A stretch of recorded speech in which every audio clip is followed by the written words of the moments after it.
ओम नमः नमः शिवाय।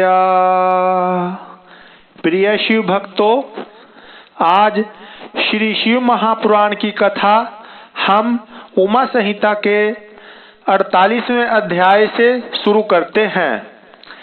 यह कथा आज 23वें दिन की चल रही है।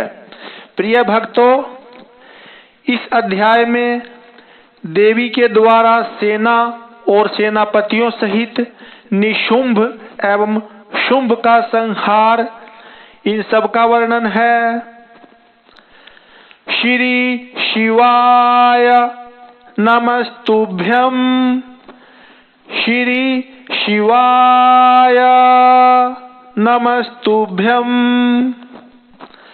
ऋषि कहते हैं, राजन, प्रशंसनीय पराक्रमशाली महान असुर शुंभ ने इन श्रेष्ठ दैत्यों का मारा जाना सुनकर अपने उन दुर्जय गणों को युद्ध के लिए जाने की आज्ञा दी, जो संग्राम का नाम सुनते ही हर्ष से खिल उठते थे। उसने कहा, आज मेरी आज्ञा से कालक, कालके, मौर्य, दोहर्द तथा अन्य असुरगण बड़ी भारी सेना के साथ संगठित हो विजय की आशा रखकर शीघ्र युद्ध के लिए प्रस्थान करें। निशुंभ और शुंभ दोनों भाई उन दैत्यों को पूर्वोक्त आदेश देकर रथ पर आरूढ़ हो स्वयं भी नगर से बाहर निकले। उन महाबली वीरों की आज्ञा से उनकी सेनाएं उसी तरह युद्ध के लिए आगे बढ़ी, मानो मरणोन्मुख पतंग आग में कूदने के लिए उठ खड़े हुए हों। उस समय असुरराज ने युद्ध स्थल में मृदंग, मर्दल, भेरी, डिडिम्ब, झांझ और ढोल आदि बाजे बजवाए। उन जुझाऊ बाजों की आवाज सुनकर युद्ध प्रेमी वीर हर्ष एवं उत्साह से भर गए, परंतु जिन्हें अपने प्राण ही अधिक प्यारे थे वे उस रणभूमि से भाग चले। युद्ध संबंधी वस्त्रों तथा कवच आदि से आच्छादित अंग वाले वे योद्धा विजय की अभिलाषा से अस्त्र शस्त्र धारण किए युद्ध स्थल में आ पहुंचे। कितने ही सैनिक हाथियों पर सवार थे, बहुत से दैत्य घोड़ों की पीठ पर बैठे थे और अन्य असुर रथों पर चढ़कर जा रहे थे। उस समय उन्हें अपने पराये की पहचान नहीं होती थी। उन्होंने असुरराज के साथ समारांगण में पहुंचकर सब ओर से युद्ध आरंभ कर दिया। बारंबार शतघ्री तोप की आवाज होने लगी, जिसे सुनकर देवता कांप उठे। धूल और धुएं से आकाश में महान अंधकार छा गया। सूर्य का रथ नहीं दिखाई देता था। अत्यंत अभिमानी करोड़ों पैदल योद्धा विजय की अभिलाषा लिए युद्ध स्थल में आकर डट गए थे। घुड़सवार, हाथी सवार तथा अन्य रथारूढ़ असुर भी बड़ी प्रसन्नता के साथ करोड़ों की संख्या में वहां आए थे। उस महासमर में काले पर्वतों के समान विशाल मदमस्त गजराज जोर जोर से चिंघाड़ रहे थे। छोटे छोटे शैल शिखरों के समान ऊंट भी अपने गले से गलगल ध्वनि का विस्तार करने लगे। अच्छी भूमि में उत्पन्न हुए घोड़े गले में विशाल कंठहार धारण किए जोर जोर से हिनहिना रहे थे। वे अनेक प्रकार की चालें जानते थे और हाथियों के मस्तक पर पैर रखते हुए आकाश मार्ग से पक्षियों की भांति उड़ जाते थे। शत्रु की ऐसी सेना को आक्रमण करती देख जगदम्बा ने अपने धनुष पर प्रत्यंचा चढ़ाई। साथ ही शत्रुओं को हतोत्साह करने वाले घंटे को भी बजाया। यह देख सिंह भी अपनी गर्दन और मस्तक के केशों को कंपाता हुआ जोर जोर से गर्जना करने लगा। उस समय हिमालय पर्वत पर खड़ी हुई रमणीय आभूषणों और अस्त्रों से सुशोभित शिवा देवी की ओर देखकर निशुंभ विलासिनी रमणियों के मनोभाव को समझने में निपुण पुरुष की भांति सरसवाणी में बोला, महेश्वरी, तुम जैसी सुंदरियों के रमणीय शरीर पर मालती के फूल का एक दल भी डाल दिया जाए तो वह व्यथा उत्पन्न कर देता है। ऐसे मनोहर शरीर से तुम विकराल युद्ध का विस्तार कैसे कर रही हो? यह बात कहकर वह महान असुर चुप हो गया। तब चंडिका देवी ने कहा, मूढ़ असुर, व्यर्थ की बातें क्यों बकता है? युद्ध कर, अन्यथा पाताल को चला जा। यह सुनकर वह महारथी वीर अत्यंत रुष्ट हो समर भूमि में बाणों की अद्भुत वृष्टि करने लगा, मानो बादल जल की धारा बरसा रहे हों। उस समय उस रण क्षेत्र में वर्षा ऋतु का आगमन हुआ सा जान पड़ता था। मद से उद्यत हुआ वह असुर तीखे बाण, शूल, फरसे, भिंदीपाल, परिघ, धनुष, भुषुंडी, प्रास, शूरप्र तथा बड़ी बड़ी तलवारों से युद्ध करने लगा। काले पर्वतों के समान बड़े बड़े गजराज कुंभस्थल विदीर्ण हो जाने के कारण सम्रांगण में चक्कर काटने लगे। उनकी पीठ पर फहराती हुई शुंभ निशुंभ की पताकाएं जो उड़ती हुई बलाकाओं बगलों की पंक्तियों के समान श्वेत दिखाई देती थीं, अपने स्थान से खंडित होकर नीचे गिरने लगीं। क्षत विक्षत शरीर वाले दैत्य पृथ्वी पर गिरकर मछलियों के समान तड़प रहे थे। गर्दन कट जाने के कारण घोड़ों के समूह बड़े भयंकर दिखाई देते थे। कालिका ने कितने ही दैत्यों को मौत के घाट उतार दिया तथा देवी के वाहन सिंह ने अन्य बहुत से असुरों को अपना आहार बना लिया।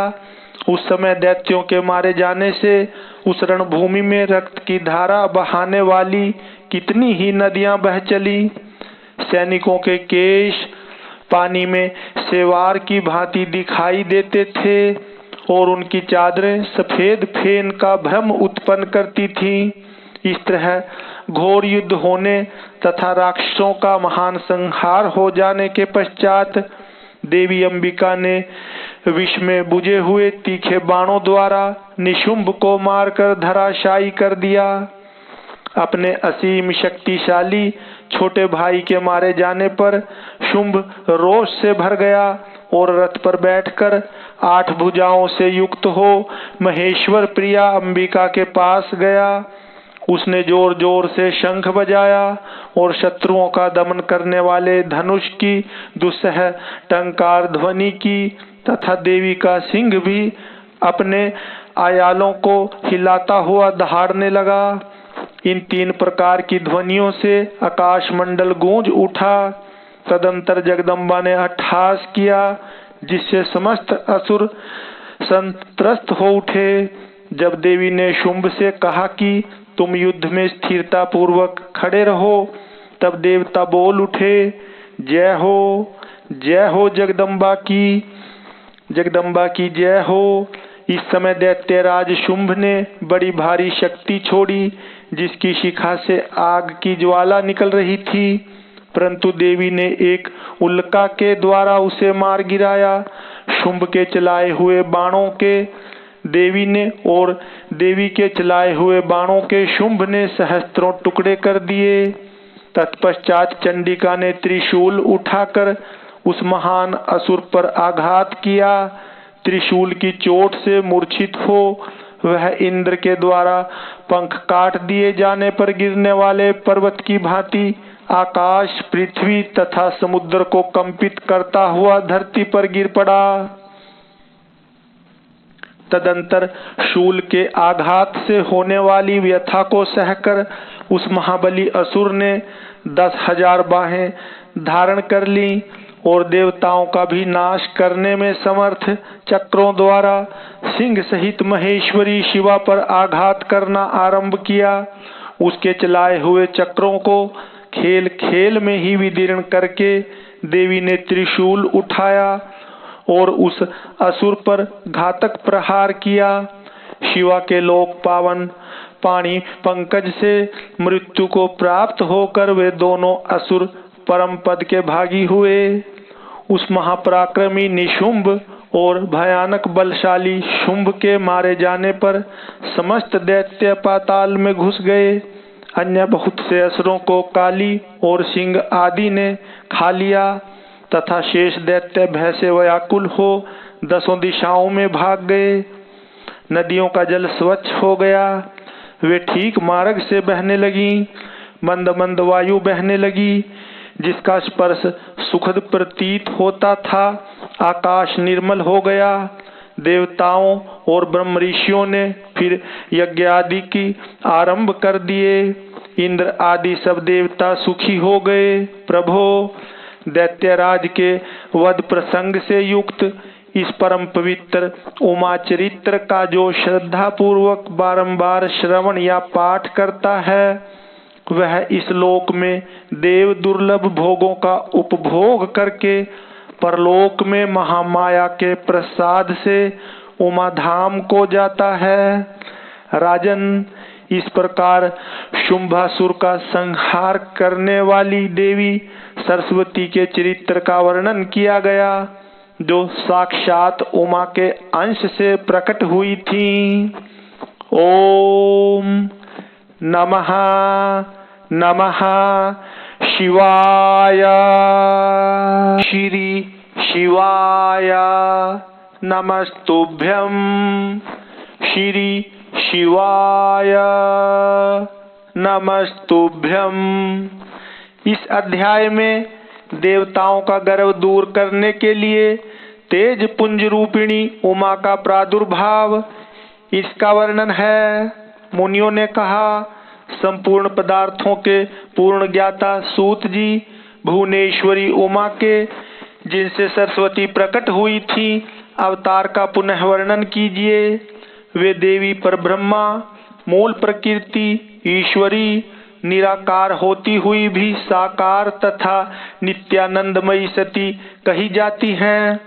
सूत जी ने कहा, तपस्वी मुनियों, आप लोग देवी के उत्तम एवं महान चरित्र को प्रेम पूर्वक सुने, जिसके जानने मात्र से मनुष्य परम गति को प्राप्त होता है। एक समय देवताओं और दानवों में परस्पर युद्ध हुआ। उसमें महामाया के प्रभाव से देवताओं की जीत हो गई। इससे देवताओं को अपनी शूरवीरता पर बड़ा गर्व हुआ। वे आत्म प्रशंसा करते हुए इस बात का प्रचार करने में लगे कि हम लोग धन्य हैं, धन्यवाद के योग्य हैं, असुर हमारा क्या कर लेंगे। वे हम लोगों का अत्यंत दुस्सह प्रभाव देखकर भयभीत हो भाग चलो कहते हुए पाताल लोक में घुस गए। हमारा बल अद्भुत है, हम में आश्चर्यजनक तेज है। हमारा बल और तेज दैत्य कुल का विनाश करने में समर्थ है। अहो, देवताओं का कैसा सौभाग्य है। इस प्रकार वे जहां तहां डींग हाँकने लगे।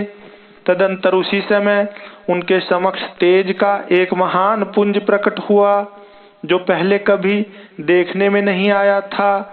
उसे देखकर सब देवता विस्मय से भर गए।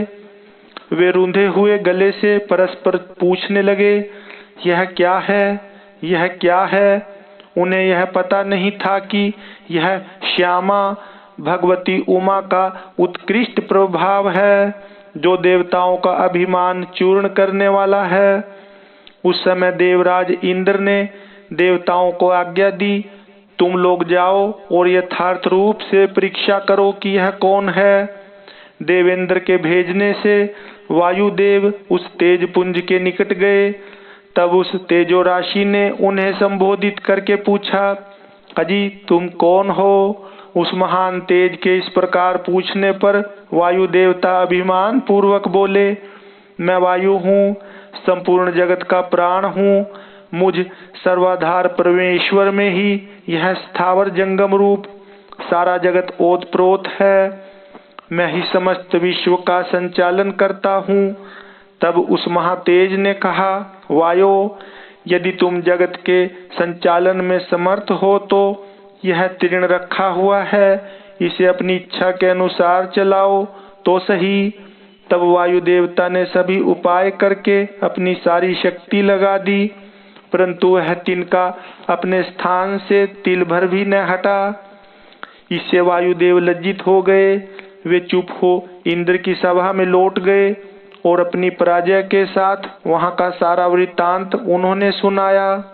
वे बोले, देवेंद्र, हम सब लोग झूठे ही अपने सर्वेश्वर होने का अभिमान रखते हैं, क्योंकि किसी छोटी सी वस्तु का भी हम कुछ नहीं कर सकते। तब इंद्र ने बारी बारी से समस्त देवताओं को भेजा। जब वे उसे जानने में समर्थ न हो सके, तब इंद्र स्वयं गए। इंद्र को आते देख वह अत्यंत दुस्सह तेज तत्काल अदृश्य हो गया। इससे इंद्र बड़े विस्मित हुए और मन ही मन बोले, जिसका ऐसा चरित्र है उसी सर्वेश्वर की मैं शरण लेता हूँ। सहस्त्र नेत्रधारी इंद्र बारंबार इसी भाव का चिंतन करने लगे। इसी समय निश्चल करुणा में शरीर धारण करने वाली सच्चिदानंद स्वरूपिणी शिव प्रिया उमा उन देवताओं पर दया करने और उनका गर्व हरने के लिए चैत्र शुक्ला नवमी को दोपहर में वहां प्रकट हुई। वे उस तेज पुंज के बीच में विराज रही थी, अपनी कांति से दसों दिशाओं को प्रकाशित कर रही थी और समस्त देवताओं को सुस्पष्ट रूप से यह जता रही थी कि मैं साक्षात परब्रह्म परमात्मा ही हूँ। वे 4 हाथों में क्रमशः वर, पाश, अंकुश और अभय धारण किए थी। श्रुतियां साकार होकर उनकी सेवा करती थीं। वे बड़ी रमणीय दिखती थीं तथा अपने नूतन यौवन पर उन्हें गर्व था।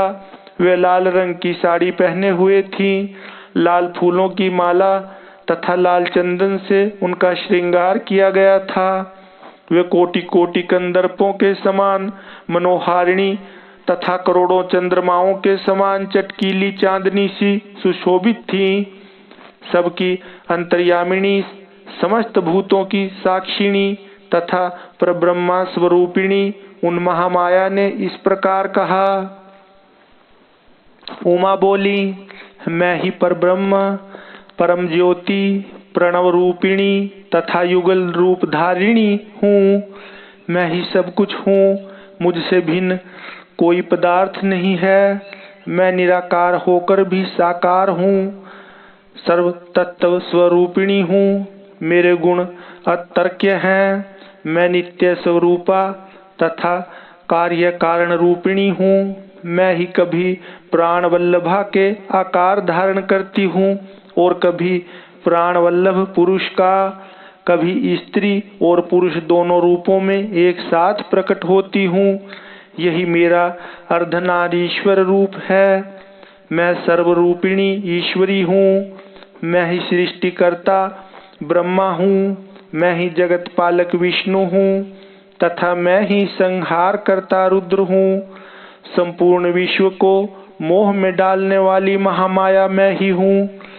काली, लक्ष्मी और सरस्वती आदि संपूर्ण शक्तियाँ तथा ये सकल कलाएं मेरे अंश से ही प्रकट हुई हैं। मेरे ही प्रभाव से तुम लोगों ने संपूर्ण दैत्यों पर विजय पाई है। मुझ सर्वविजयिनी को न जानकर तुम लोग व्यर्थ ही अपने को सर्वेश्वर मान रहे हो।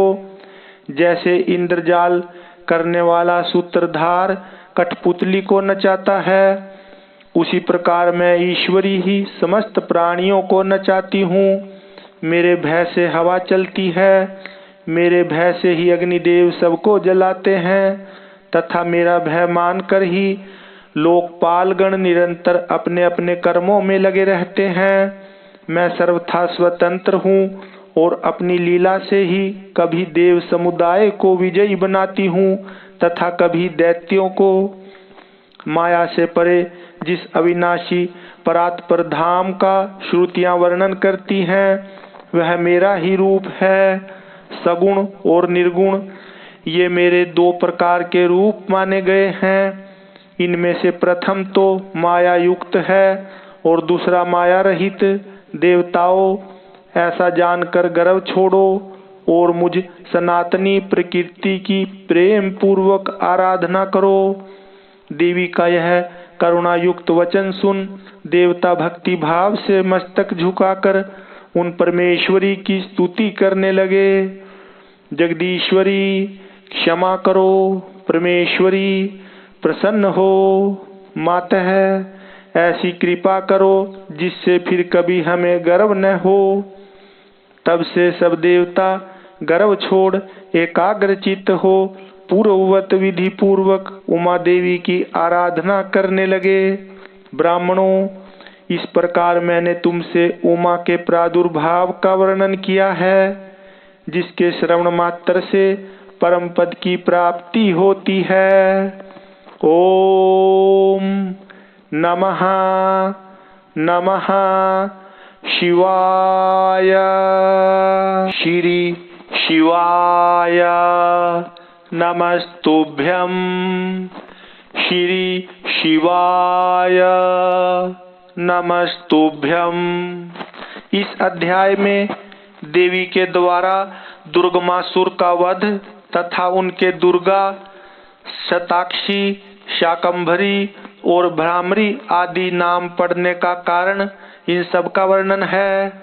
मुनियों ने कहा, महाप्राज्ञ सूत जी, हम सब लोग प्रतिदिन दुर्गा जी का चरित्र सुनना चाहते हैं, अतः आप और किसी अद्भुत लीला तत्व का हमारे समक्ष वर्णन कीजिए। सर्वज्ञ शिरोमणि सूत, आपके मुखारविंद से नाना प्रकार की सुधा सदृश मधुर कथाएं सुनते सुनते हमारा मन कभी तृप्त नहीं होता। सूत जी बोले, मुनियों, दुर्गम नाम से विख्यात एक असुर था जो रुरु का महाबलवान पुत्र था। उसने ब्रह्मा जी के वरदान से चारों वेदों को अपने हाथ में कर लिया था तथा देवताओं के लिए अजेय बल पाकर उसने भूतल पर बहुत से ऐसे उत्पात किए जिन्हें सुनकर देवलोक में देवता भी कंपित हो उठे। वेदों के अदृश्य हो जाने पर सारी वैदिक क्रिया नष्ट हो चली। उस समय ब्राह्मण और देवता भी दुराचारी हो गए। न कहीं दान होता था, न अत्यंत उग्र तप किया जाता था, न यज्ञ होता था और न होम ही किया जाता था। इसका परिणाम यह हुआ कि पृथ्वी पर 100 वर्षों तक के लिए वर्षा बंद हो गई। तीनों लोकों में हाहाकार मच गया। सब लोग दुखी हो गए। सबको भूख प्यास का महान कष्ट सताने लगा। कुआं, बावड़ी, सरोवर, सरिताएं और समुद्र भी जल से रहित हो गए। समस्त वृक्ष और लताएं भी सूख गईं। इससे समस्त प्रजाओं के चित्त में बड़ी दीनता आ गई। उनके महान दुख को देखकर सब देवता महेश्वरी योग माया की शरण में गए। देवताओं ने कहा, महामाये, अपनी सारी प्रजा की रक्षा करो, अपने क्रोध को रोको, अन्यथा सब लोग निश्चय ही नष्ट हो जाएंगे। कृपा सिंधो, दीन बंधो, जैसे शुंभ नामक दैत्य, महाबली निशुंभ, धूम्राक्ष, चंड, मुंड, महान शक्तिशाली रक्तबीज, मधु, पैटभ तथा महिषासुर का तुमने वध किया था, उसी प्रकार इस दुर्गमासुर का शीघ्र ही संहार करो। बालकों से पग पग पर अपराध बनता ही रहता है। केवल माता पिता के सिवा संसार में दूसरा कौन है जो उस अपराध को सहन करता हो। देवताओं और ब्राह्मणों पर जब जब दुख आता है तब तब शीघ्र ही अवतार लेकर तुम सब लोगों को सुखी बनाती हो।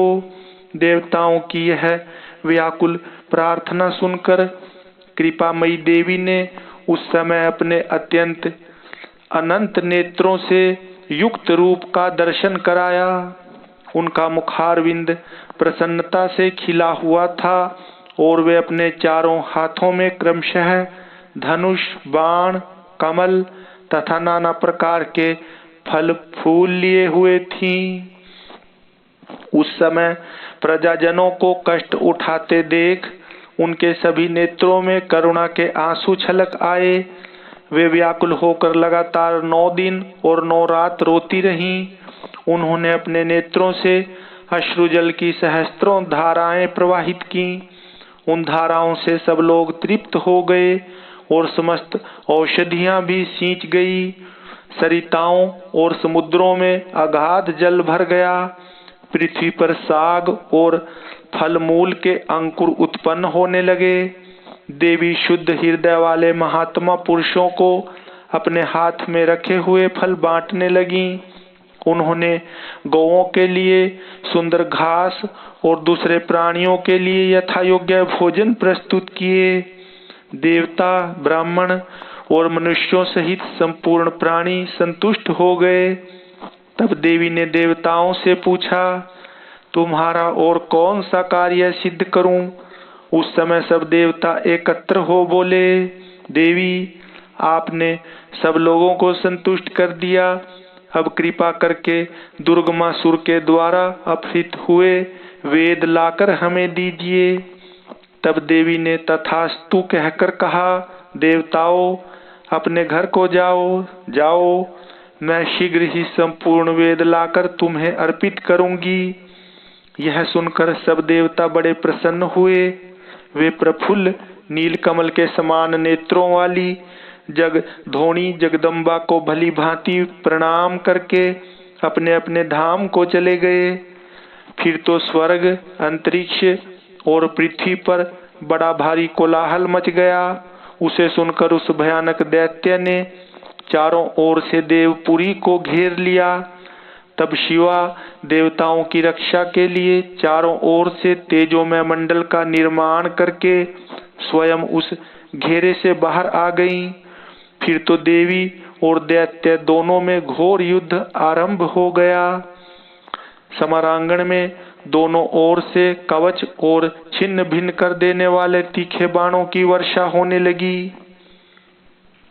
इसी बीच में देवी के शरीर से सुंदर रूप वाली काली, तारा, छिन्नमस्ता, श्रीविद्या, भुवनेश्वरी, भैरवी, बगला, धूम्रा, श्रीमती, त्रिपुर सुंदरी और मातंगी, ये 10 महाविद्याएं अस्त्र शस्त्र लिए निकली। तत्पश्चात दिव्य मूर्ति वाली असंख्य मातृकाएं प्रकट हुईं। उन सब ने अपने मस्तक पर चंद्रमा का मुकुट धारण कर रखा था और वे सब की सब विद्युत के समान दीप्तिमती दिखाई देती थीं। इसके बाद उन मातृगणों के साथ दैत्यों का भयंकर युद्ध आरंभ हुआ। उन सब ने मिलकर उस रौरव अथवा दुर्गम दैत्य की 100 अक्षौहिणी सेनाएं नष्ट कर दी। इसके बाद देवी ने त्रिशूल की धार से उस दुर्गम दैत्य को मार डाला। वह दैत्य जड़ से खोदे गए वृक्ष की भांति पृथ्वी पर गिर पड़ा।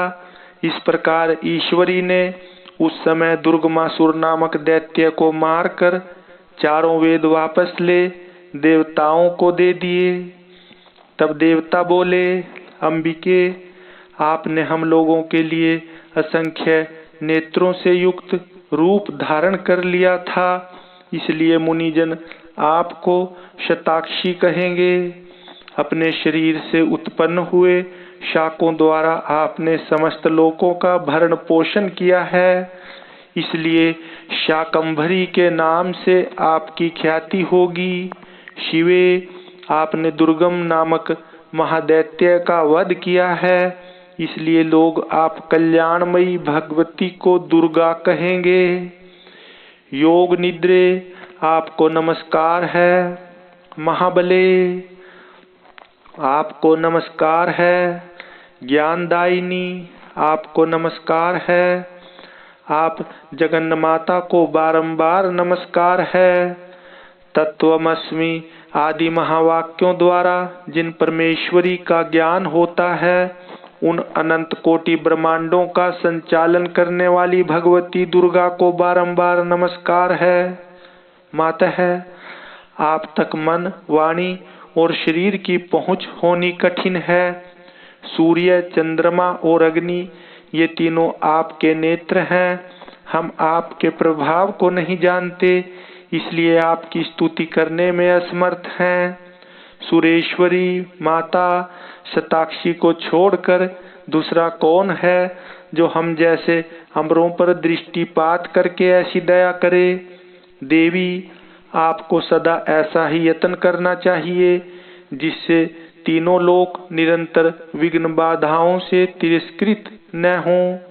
आप हमारे शत्रुओं का नाश करती रहें। देवी ने कहा, देवताओं, जैसे बछड़ों को देखकर गौएं व्यग्र हो उतावली के साथ उनकी ओर दौड़ती हैं, उसी तरह मैं तुम सबको देखकर व्याकुल हो दौड़ी आती हूँ। तुम्हें न देखने से मेरा एक क्षण भी युग के समान बीतता है।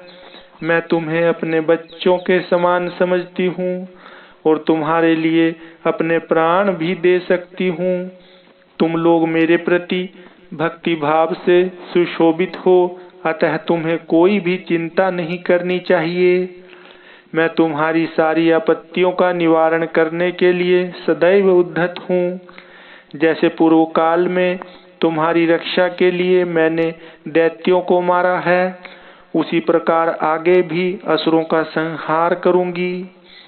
इसमें तुम्हें संशय नहीं करना चाहिए। यह मैं सत्य सत्य कहती हूँ।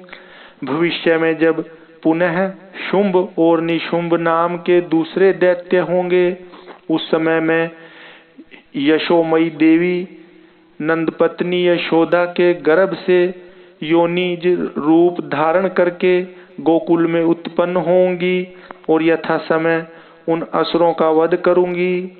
नंद की पुत्री होने के कारण उस समय मुझे लोग नंदजा कहेंगे। जब मैं भ्रमर का रूप धारण करके अरुण नामक असुर का वध करूंगी, तब संसार के मनुष्य मुझे भ्रामरी कहेंगे। फिर मैं भीम भयंकर रूप धारण करके राक्षसों को खाने लगूंगी। उस समय मेरा भीमा देवी नाम प्रसिद्ध होगा। जब जब पृथ्वी पर असुरों की ओर से बाधा उत्पन्न होगी, तब तब मैं अवतार लेकर प्रजाजनों का कल्याण करूंगी, इसमें संशय नहीं है। जो देवी शताक्षी कही गई हैं, वे ही शाकंभरी मानी गई हैं तथा उन्हीं को दुर्गा कहा गया है। तीनों नामों द्वारा एक ही व्यक्ति का प्रतिपादन होता है। इस पृथ्वी पर महेश्वरी शताक्षी के समान दूसरा कोई दयालु देवता नहीं है, क्योंकि वे देवी समस्त प्रजाओं को संतप्त देख 9 दिनों तक रोती रह गई थीं। ओम नमः नमः शिवाय। श्री शिवाय नमस्तुभ्यं। श्री शिवाय नमस्तुभ्यं। इस अध्याय में देवी के क्रिया योग का वर्णन, देवी की मूर्ति एवं मंदिर के निर्माण, स्थापन और पूजन का महत्व, परा अम्बा की श्रेष्ठता, विभिन्न मासों और तिथियों में देवी के व्रत, उत्सव और पूजन आदि के फल तथा इस संहिता के श्रवण एवं पाठ की महिमा का वर्णन है। श्री शिवाय नमस्तुभ्यं। श्री शिवाय नमस्तुभ्यं। व्यास जी बोले, महामते ब्रह्मपुत्र सर्वज्ञ सनत कुमार, मैं उमा के परम अद्भुत क्रिया योग का वर्णन सुनना चाहता हूँ। उस क्रिया योग का लक्षण क्या है, उसका अनुष्ठान करने पर किस फल की प्राप्ति होती है तथा जो परा अम्बा उमा को अधिक प्रिय है वह क्रिया योग क्या है, ये सब बातें मुझे बताइए। सनत कुमार जी ने कहा, महाबुद्धिमान दैपायन, तुम जिस रहस्य की बात पूछ रहे हो वह सब मैं बताता हूँ, ध्यान देकर सुनो। ज्ञान योग, क्रिया योग, भक्ति योग, ये श्री माता की उपासना के 3 मार्ग कहे गए हैं, जो भोग और मोक्ष देने वाले हैं। चित्त का जो आत्मा के साथ संयोग होता है उसका नाम ज्ञान योग है। उसका बाह्य वस्तुओं के साथ जो संयोग होता है उसे क्रिया योग कहते हैं। देवी के साथ आत्मा की एकता की भावना को भक्ति योग माना गया है। तीनों योगों में जो क्रिया योग है उसका प्रतिपादन किया जाता है।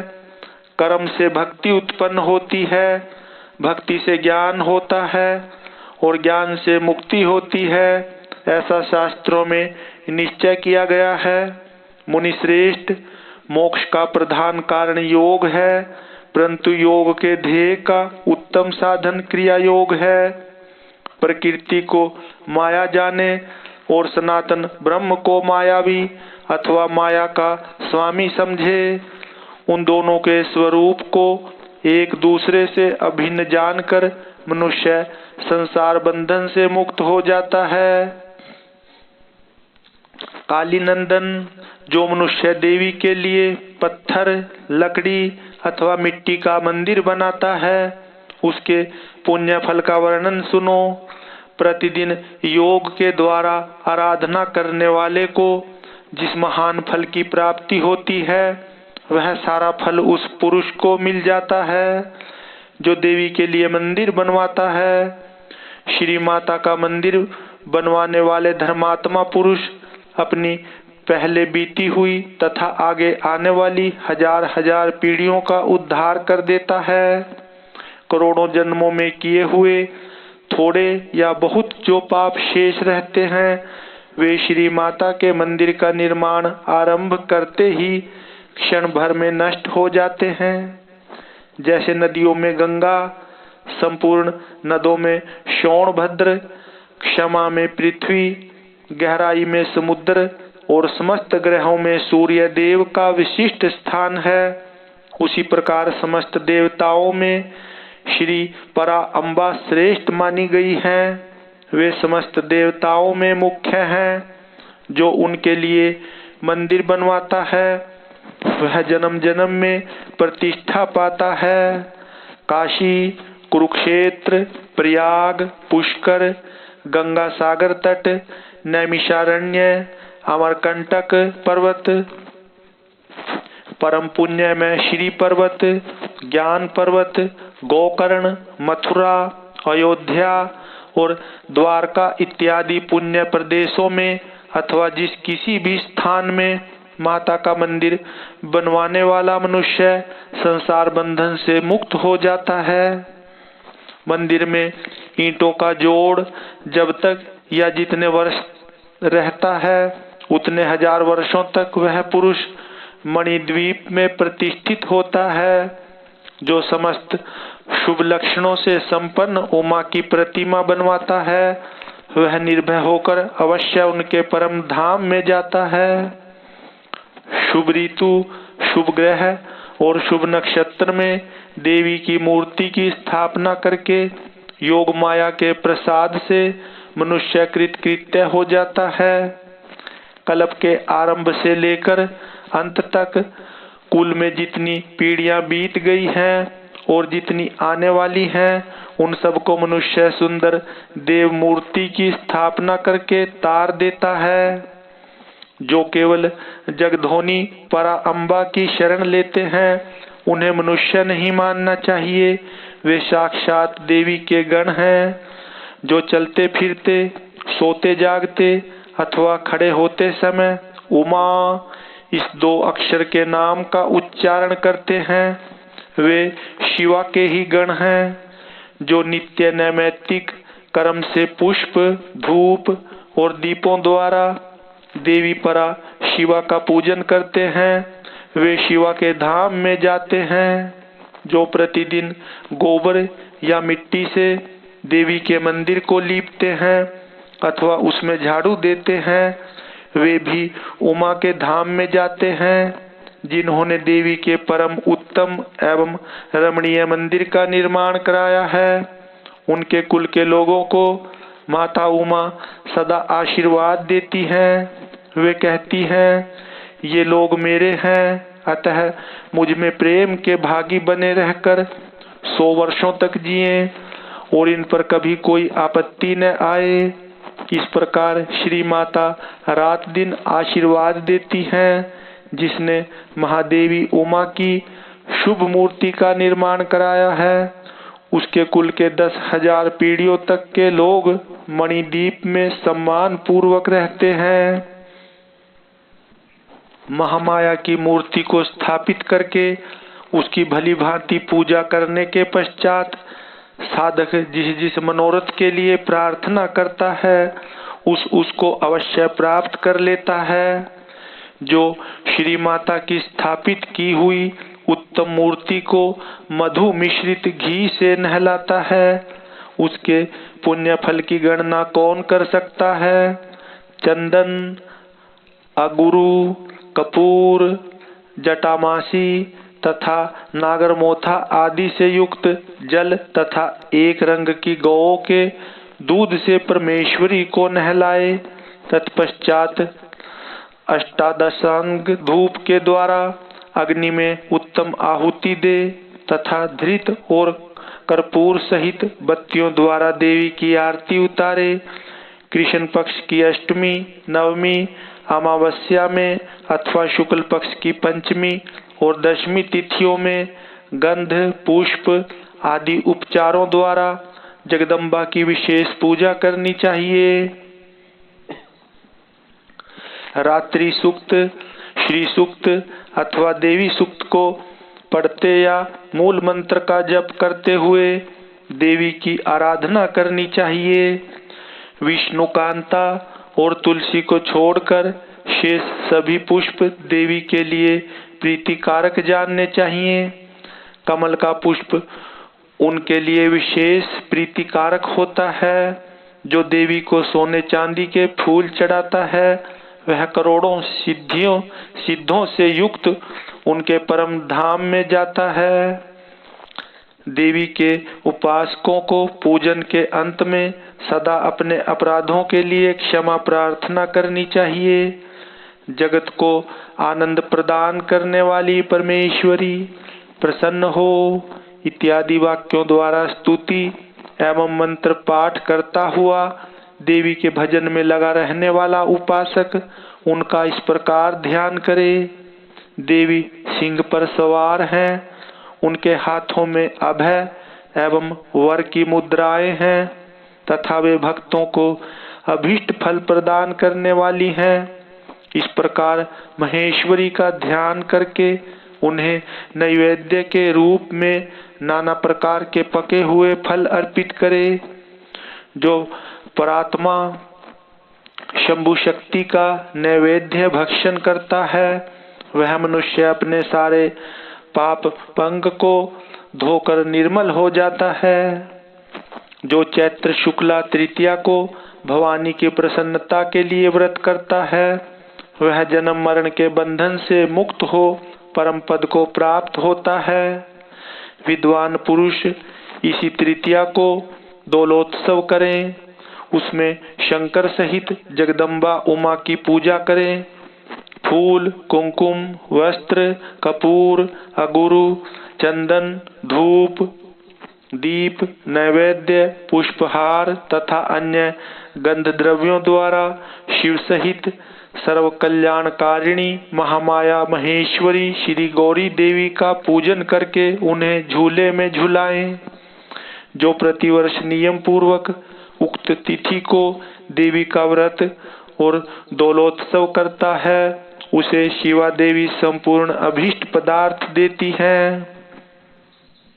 वैशाख मास के शुक्ल पक्ष में जो अक्षय तृतीया तिथि आती है उसमें आलस्य रहित हो जो जगदम्बा का व्रत करता है तथा बेला, मालती, चंपा, जपा, अड़ऊल, बंदूक, दोपहरिया और कमल के फूलों से शंकर सहित गौरी देवी का पूजन करता है वह करोड़ों जन्मों में किए गए मानसिक, वाचिक और शारीरिक पापों का नाश करके धर्म, अर्थ, काम और मोक्ष इन चारों पुरुषार्थों को अक्षय रूप में प्राप्त करता है। ज्येष्ठ शुक्ला तृतीया को व्रत करके जो अत्यंत प्रसन्नता के साथ महेश्वरी का पूजन करता है उसके लिए कुछ भी असाध्य नहीं होता। आषाढ़ के शुक्ल पक्ष की तृतीया को अपने वैभव के अनुसार रथोत्सव करे। यह उत्सव देवी को अत्यंत प्रिय है। पृथ्वी को रथ समझे, चंद्रमा और सूर्य को उसके पहिए जाने, वेदों को घोड़े और ब्रह्मा जी को सारथी माने। इस भावना से मणिजटित रथ की कल्पना करके उसे पुष्पमालाओं से सुशोभित करे। फिर उसके भीतर शिवा देवी को विराजमान करे। तत्पश्चात बुद्धिमान पुरुष यह भावना करे कि परा अम्बा उमा देवी संपूर्ण जगत की रक्षा के लिए उसकी देखभाल करने के निमित्त रथ के भीतर बैठी है। जब रथ धीरे धीरे चले तब जय जयकार करते हुए प्रार्थना करे, देवी दीनवत्सले, हम आपकी शरण में आए हैं, आप हमारी रक्षा कीजिए। पाहि देवी जनासमान प्रपन्नान दीनवत्सले। इन वाक्यों द्वारा देवी को संतुष्ट करे और यात्रा के समय नाना प्रकार के बाजे बजवाए। ग्राम या नगर की सीमा के अंत तक रथ को ले जाकर वहां उस रथ पर देवी की पूजा करे और नाना प्रकार के स्तोत्रों से उनकी स्तुति करके फिर उन्हें वहां से अपने घर ले आए। तदंतर सैकड़ों बार प्रणाम करके जगदम्बा से प्रार्थना करे। जो विद्वान इस प्रकार देवी का पूजन, व्रत एवं रथोत्सव करता है वह इस लोक में संपूर्ण भोगों का उपभोग करके अंत में देवी के धाम को जाता है। श्रावण और भाद्रपद मास की शुक्ला तृतीया को जो विधि पूर्वक अम्बा का व्रत और पूजन करता है वह इस लोक में पुत्र पौत्र एवं धन आदि से संपन्न होकर सुख भोगता है तथा अंत में सब लोकों से ऊपर विराजमान उमालोक में जाता है। आश्विनी मास के शुक्ल पक्ष में नवरात्र व्रत करना चाहिए। उसके करने पर संपूर्ण कामनाएं सिद्ध हो ही जाती हैं, इसमें संशय नहीं है। इस नवरात्र व्रत के प्रभाव का वर्णन करने में चतुरानन ब्रह्मा, पंचानन महादेव तथा षडानन कार्तिकेय भी समर्थ नहीं है। फिर दूसरा कौन समर्थ हो सकता है? मुनि श्रेष्ठ नवरात्र व्रत का अनुष्ठान करके वीरथ के पुत्र राजा सुरथ ने अपने खोए हुए राज्य को प्राप्त कर लिया। अयोध्या के बुद्धिमान नरेश, ध्रुव संधि कुमार सुदर्शन ने इस नवरात्र के प्रभाव से ही राज्य प्राप्त किया जो पहले उनके हाथ से छिन गया था। इस व्रतराज का अनुष्ठान और महेश्वरी की आराधना करके समाधि वैश्य संसार बंधन से मुक्त हो मोक्ष के भागी हुए थे। जो मनुष्य आश्विन मास के शुक्ल पक्ष में विधि पूर्वक व्रत करके तृतीया, पंचमी, सप्तमी, अष्टमी, नवमी एवं चतुर्दशी तिथियों को देवी का पूजन करता है, देवी शिवा निरंतर उसके संपूर्ण अभीष्ट मनोरथ की पूर्ति करती रहती है। जो कार्तिक, मार्गशीर्ष, पौष, माघ और फाल्गुन मास के शुक्ल पक्ष में तृतीया को व्रत करता तथा लाल कनेर आदि के फूलों एवं सुगंधित धूपों से मंगलमयी देवी का पूजा करता है वह संपूर्ण मंगल को प्राप्त कर लेता है। स्त्रियों को अपने सौभाग्य की प्राप्ति एवं रक्षा के लिए सदा इस महान व्रत का आचरण करना चाहिए तथा पुरुषों को भी विद्या, धन एवं पुत्र की प्राप्ति के लिए इसका अनुष्ठान करना चाहिए। इसके सिवा अन्य भी जो देवी के प्रिय लगने वाले उमा महेश्वर आदि के व्रत हैं, मुमुक्षु पुरुषों को उनका भक्ति भाव से आचरण करना चाहिए। यह उमा संहिता परम पुण्यमयी तथा शिव भक्ति को बढ़ाने वाली है। इसमें नाना प्रकार के उपाख्यान हैं।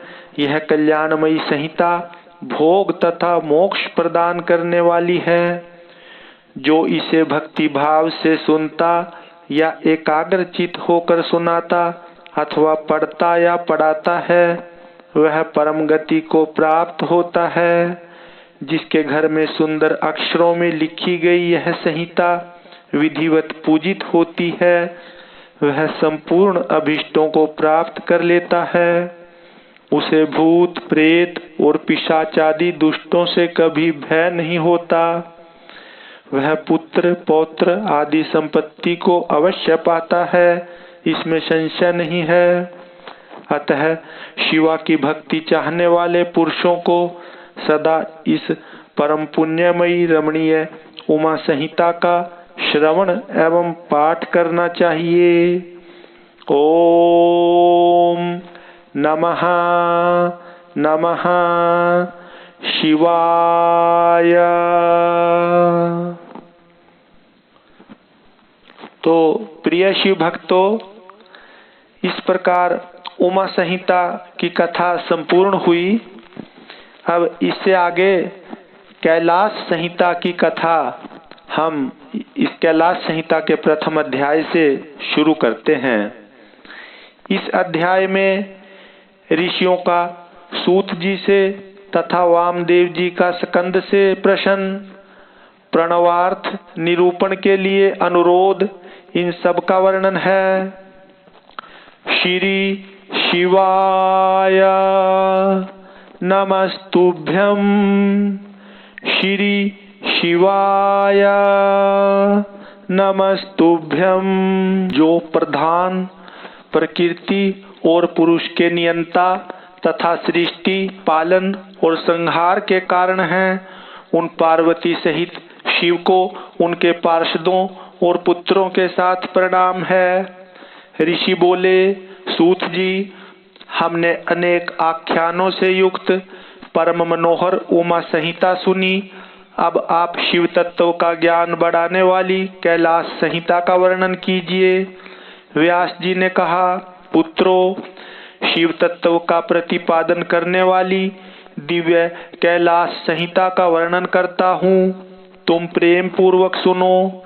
तुम्हारे प्रति स्नेह होने के कारण ही मैं तुम्हें यह प्रसंग सुना रहा हूँ।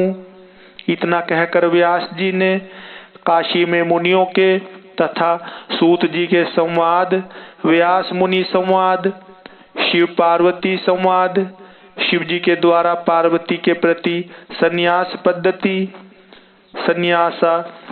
संन्यासाचार, संन्यास मंडल, संन्यास पद्धति न्यास, वर्ण पूजन, प्रणवार्थ पद्धति आदि प्रसंगों का वर्णन करके पुनः ऋषिगण तथा सूत जी के मिलन एवं संवाद की अवतारणा करते हुए सूत जी के प्रति ऋषियों के प्रश्न का यों वर्णन किया।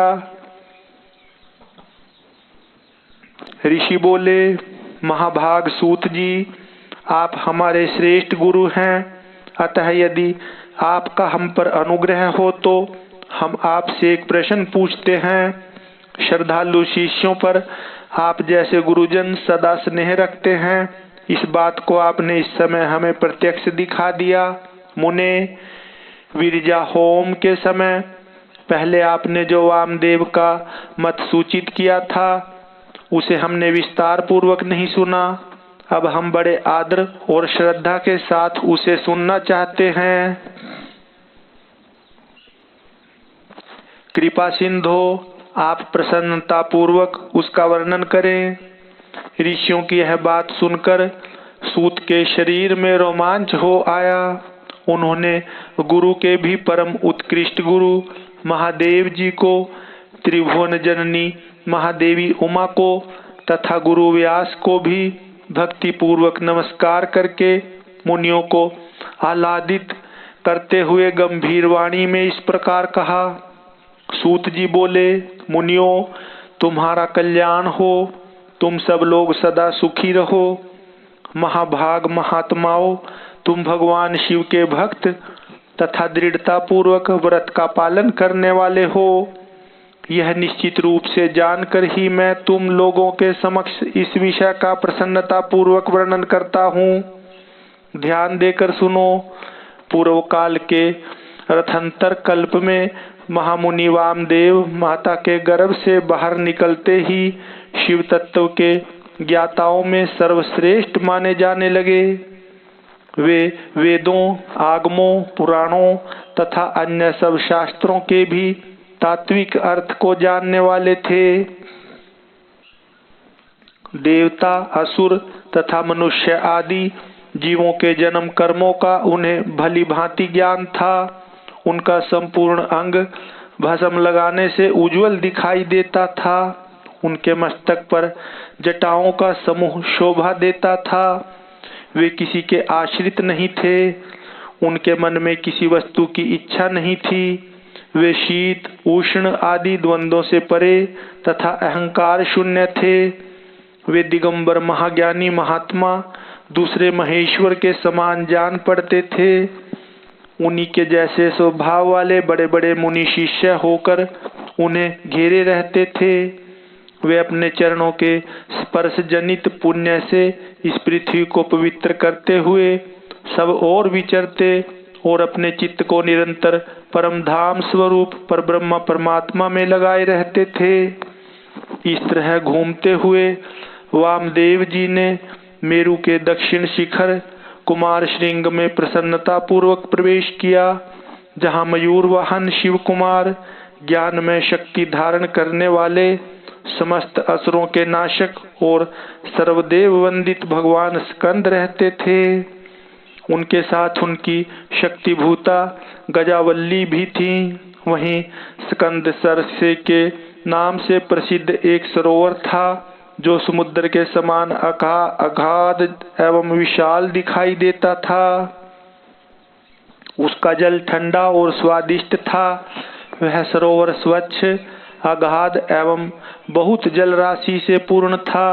उसमें संपूर्ण आश्चर्यजनक गुण विद्यमान थे। वह जलाशय स्कंद स्वामी के समीप ही था। महामुनि वामदेव ने शिष्यों के साथ उसमें स्नान करके शिखर पर बैठे हुए मुनिवृंद सेवित कुमार का दर्शन किया। वे उगते हुए सूर्य के समान तेजस्वी थे। मोर उनका श्रेष्ठ वाहन था। उनके 4 भुजाएं थी। सभी अंगों से उदारता सूचित होती थी। मुकुट आदि उनकी शोभा बढ़ा रहे थे। रत्नभूत 2 शक्तियां उनकी उपासना करती थीं। उन्होंने अपने 4 हाथों में क्रमशः शक्ति, कुकुट, वर और अभय धारण कर रखे थे। स्कंद का दर्शन और पूजन करके उन मुनीश्वर ने बड़ी भक्ति से उनका स्तवन आरंभ किया। वामदेव बोले, जो प्रणव के वाच्यार्थ, प्रणवार्थ के प्रतिपादक, प्रणवाक्षर रूप, बीज से युक्त तथा प्रणव रूप हैं, उन आप स्वामी कार्तिकेय को बारंबार नमस्कार है। वेदांत के अर्थभूत ब्रह्मा ही जिनका स्वरूप है, जो वेदांत का अर्थ करते हैं, वेदांत के अर्थ को जानते और नित्य विदित हैं, उन स्कंद स्वामी को बारंबार नमस्कार है। समस्त प्राणियों की हृदय गुफा में प्रतिष्ठित गुह को नमस्कार है, जो स्वयं गुह है, जिनका रूप गुह है तथा जो गुहा शास्त्रों के ज्ञाता हैं, उन स्वामी कार्तिकेय को नमस्कार है। प्रभु, आप अणु से भी अत्यंत अणु और महान से भी परम महान हैं। कारण और कार्य अथवा भूत और भविष्य के भी ज्ञाता हैं। आप परमात्म स्वरूप को नमस्कार है। आप स्कंद माता के गर्भ से च्युत हैं।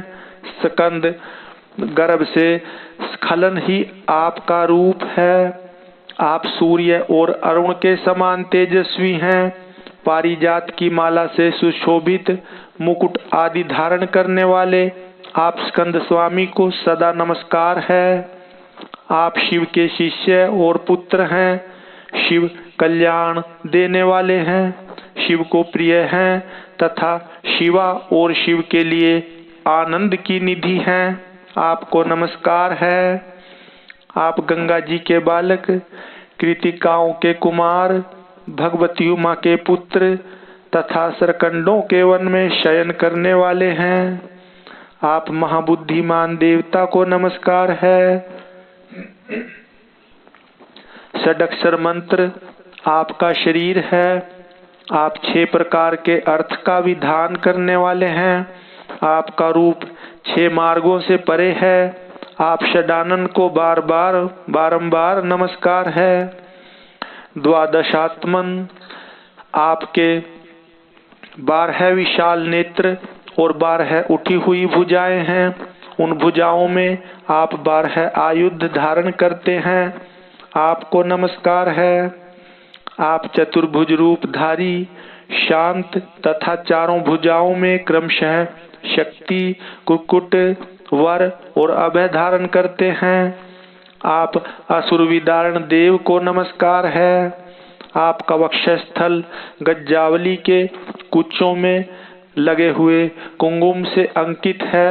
अपने छोटे भाई गणेश जी की आनंदमयी महिमा सुनकर आप मन ही मन आनंदित होते हैं। आपको नमस्कार है। ब्रह्मा आदि देवता, मुनि और किन्नरगणों से गाई जाने वाली गाथा विशेष के द्वारा जिनके पवित्र कीर्ति धाम का चिंतन किया जाता है, उन आप स्कंद को नमस्कार है। देवताओं के निर्मल किरीट को विभूषित करने वाली पुष्पमालाओं से आपके मनोहर चरणारविंदों की पूजा की जाती है। आपको नमस्कार है। जो वामदेव द्वारा वर्णित इस दिव्य स्कंद स्तोत्र का पाठ या श्रवण करता है, वह परम गति को प्राप्त होता है।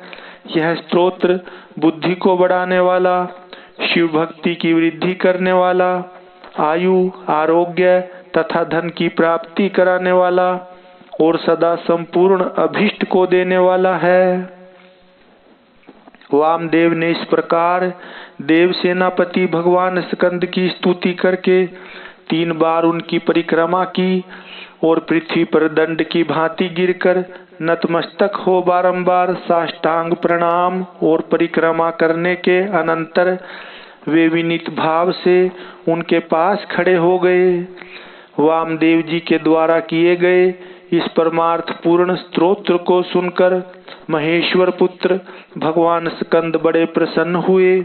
उस समय वे महासेन वामदेव जी से बोले, मुने, मैं तुम्हारी की हुई पूजा, स्तुति और भक्ति से तुम पर बहुत प्रसन्न हूँ। तुम्हारा कल्याण हो। आज मैं तुम्हारा कौन सा प्रिय कार्य सिद्ध करूं? तुम योगियों में प्रधान, सर्वथा परिपूर्ण और निष्प्रिय हो। इस जगत में कोई ऐसी वस्तु नहीं है जिसके लिए तुम जैसे वीतराग महर्षि याचना करें। तथापि धर्म की रक्षा और संपूर्ण जगत पर अनुग्रह करने के लिए तुम जैसे साधु संत भूतल पर विचरते रहते हैं। ब्रह्मान, यदि इस समय मुझसे कुछ सुनना हो तो कहो। मैं लोक पर अनुग्रह करने के लिए उस विषय का वर्णन करूंगा। स्कंद की वह बात सुनकर महामुनि वामदेव ने विनयावनत हो मेघ के समान गंभीर वाणी में कहा। वामदेव बोले, भगवन, आप परमेश्वर हैं, अलौकिक और लौकिक सब प्रकार की विभूतियों के दाता हैं, सर्वज्ञ, सर्वकर्ता, संपूर्ण शक्तियों को धारण करने वाले और सबके स्वामी हैं। हम साधारण जीव हैं। आप परमेश्वर के समीप बोलने की शक्ति या बात करने की योग्यता हम में नहीं है। तथापि यह आपका अनुग्रह है कि आप मुझसे बात करते हैं। महाप्राज्ञ, मैं कृतार्थ हूँ। कणमात्र विज्ञान से प्रेरित हो आपके समक्ष अपना प्रश्न रख रहा हूँ। मेरे इस अपराध को आप क्षमा करेंगे। प्रणव सबसे उत्तम मंत्र है।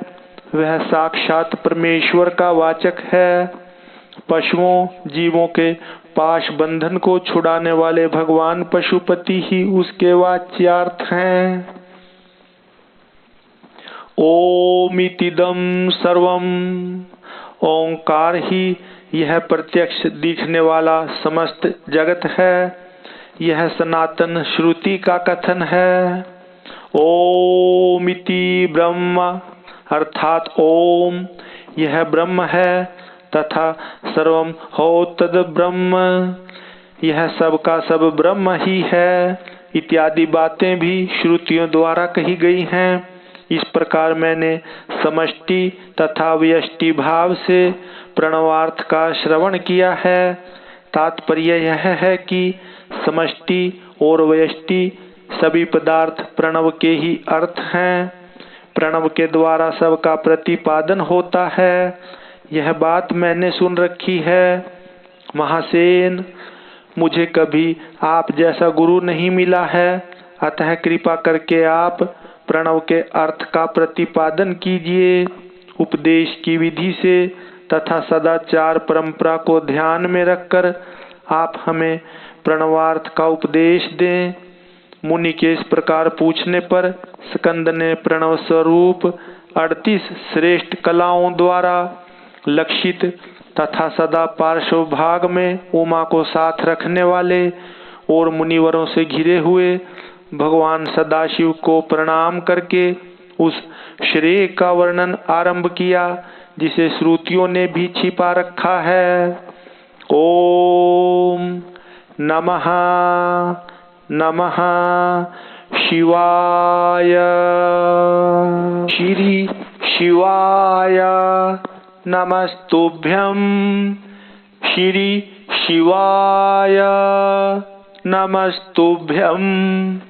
इस अध्याय में प्रणव के वाच्यार्थ रूप सदाशिव के स्वरूप का ध्यान, वर्णाश्रम धर्म के पालन का महत्व, ज्ञानमयी पूजा, संन्यास के पूर्वांगभूत नांदी श्राद्ध एवं ब्रह्म यज्ञ आदि का वर्णन है। श्री स्कंद ने कहा, महाभाग मुनीश्वर वामदेव, तुम्हें साधुवाद है क्योंकि तुम भगवान शिव के अत्यंत भक्त हो और शिव तत्व के ज्ञाताओं में सबसे श्रेष्ठ हो। तीनों लोकों में कहीं कोई ऐसी वस्तु नहीं है जो तुम्हें ज्ञात न हो, तथापि तुम लोक पर अनुग्रह करने वाले हो, इसलिए तुम्हारे समक्ष इस विषय का वर्णन करूंगा।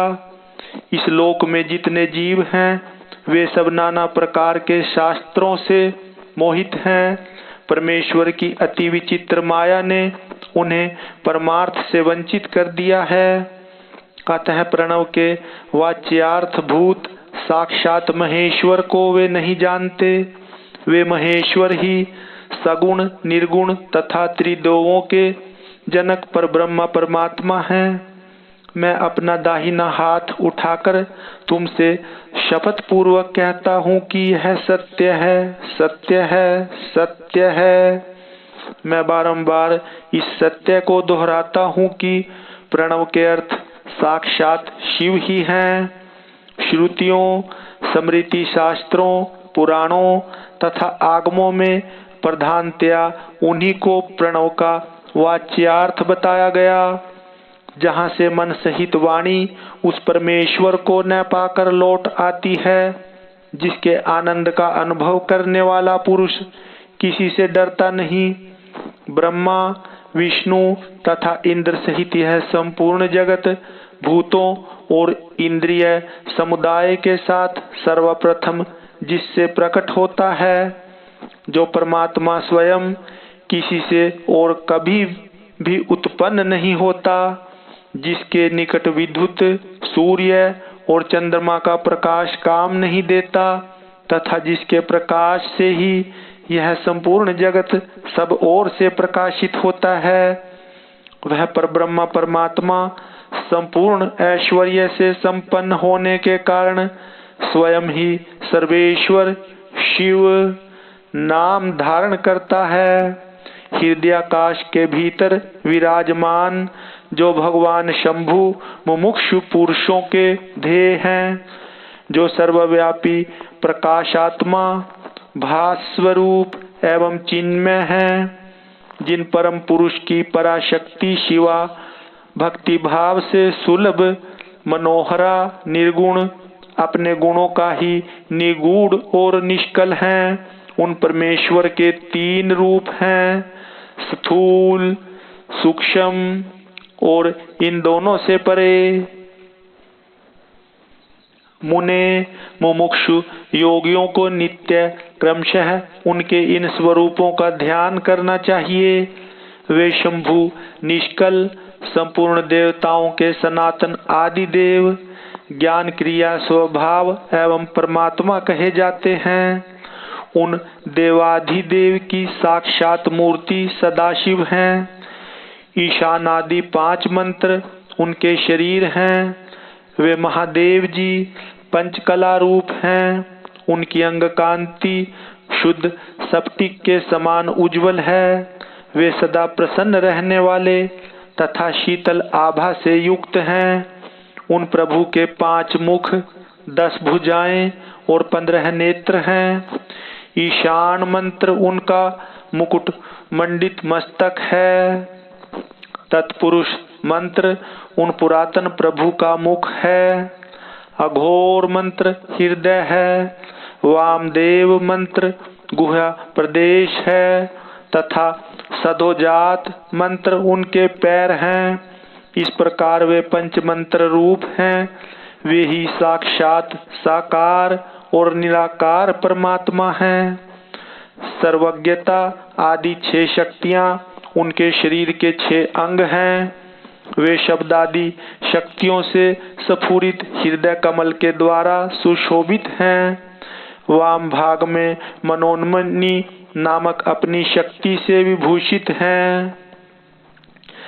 अब मैं मंत्र आदि 6 प्रकार के अर्थों को प्रकट करने के लिए जो अर्थोपन्यास की पद्धति है उसके द्वारा प्रणव के समष्टि और व्यष्टि संबंधी भावार्थ का वर्णन करूंगा। परंतु पहले उपदेश का क्रम बताना उचित है, इसलिए उसी को सुनो। मुने, इस मानव लोक में 4 वर्ण प्रसिद्ध हैं। उनमें से जो ब्राह्मण, क्षत्रिय और वैश्य ये 3 वर्ण हैं, उन्हीं का वैदिक आचार से संबंध है। त्रैवर्णिकों की सेवा ही जिनके लिए सारभूत धर्म है, उन शूद्रों का वेदाध्ययन में अधिकार नहीं है। यदि सब त्रैवर्णिक अपने अपने आश्रम धर्म के पालन में हार्दिक अनुराग के साथ लगे हों, तो उनका ही श्रुतियों और स्मृतियों में प्रतिपादित धर्म के अनुष्ठान में अधिकार है, दूसरे का कदापि नहीं। श्रुति और स्मृति में प्रतिपादित कर्म का अनुष्ठान करने वाला मनुष्य अवश्य सिद्धि को प्राप्त होगा। यह बात वेदोक्त मार्ग को दिखाने वाले परमेश्वर ने स्वयं कही है।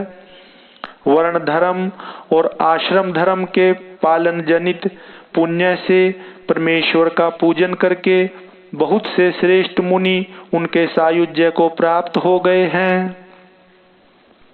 ब्रह्मचर्य के पालन से ऋषियों की, यज्ञ कर्मों के अनुष्ठान से देवताओं की तथा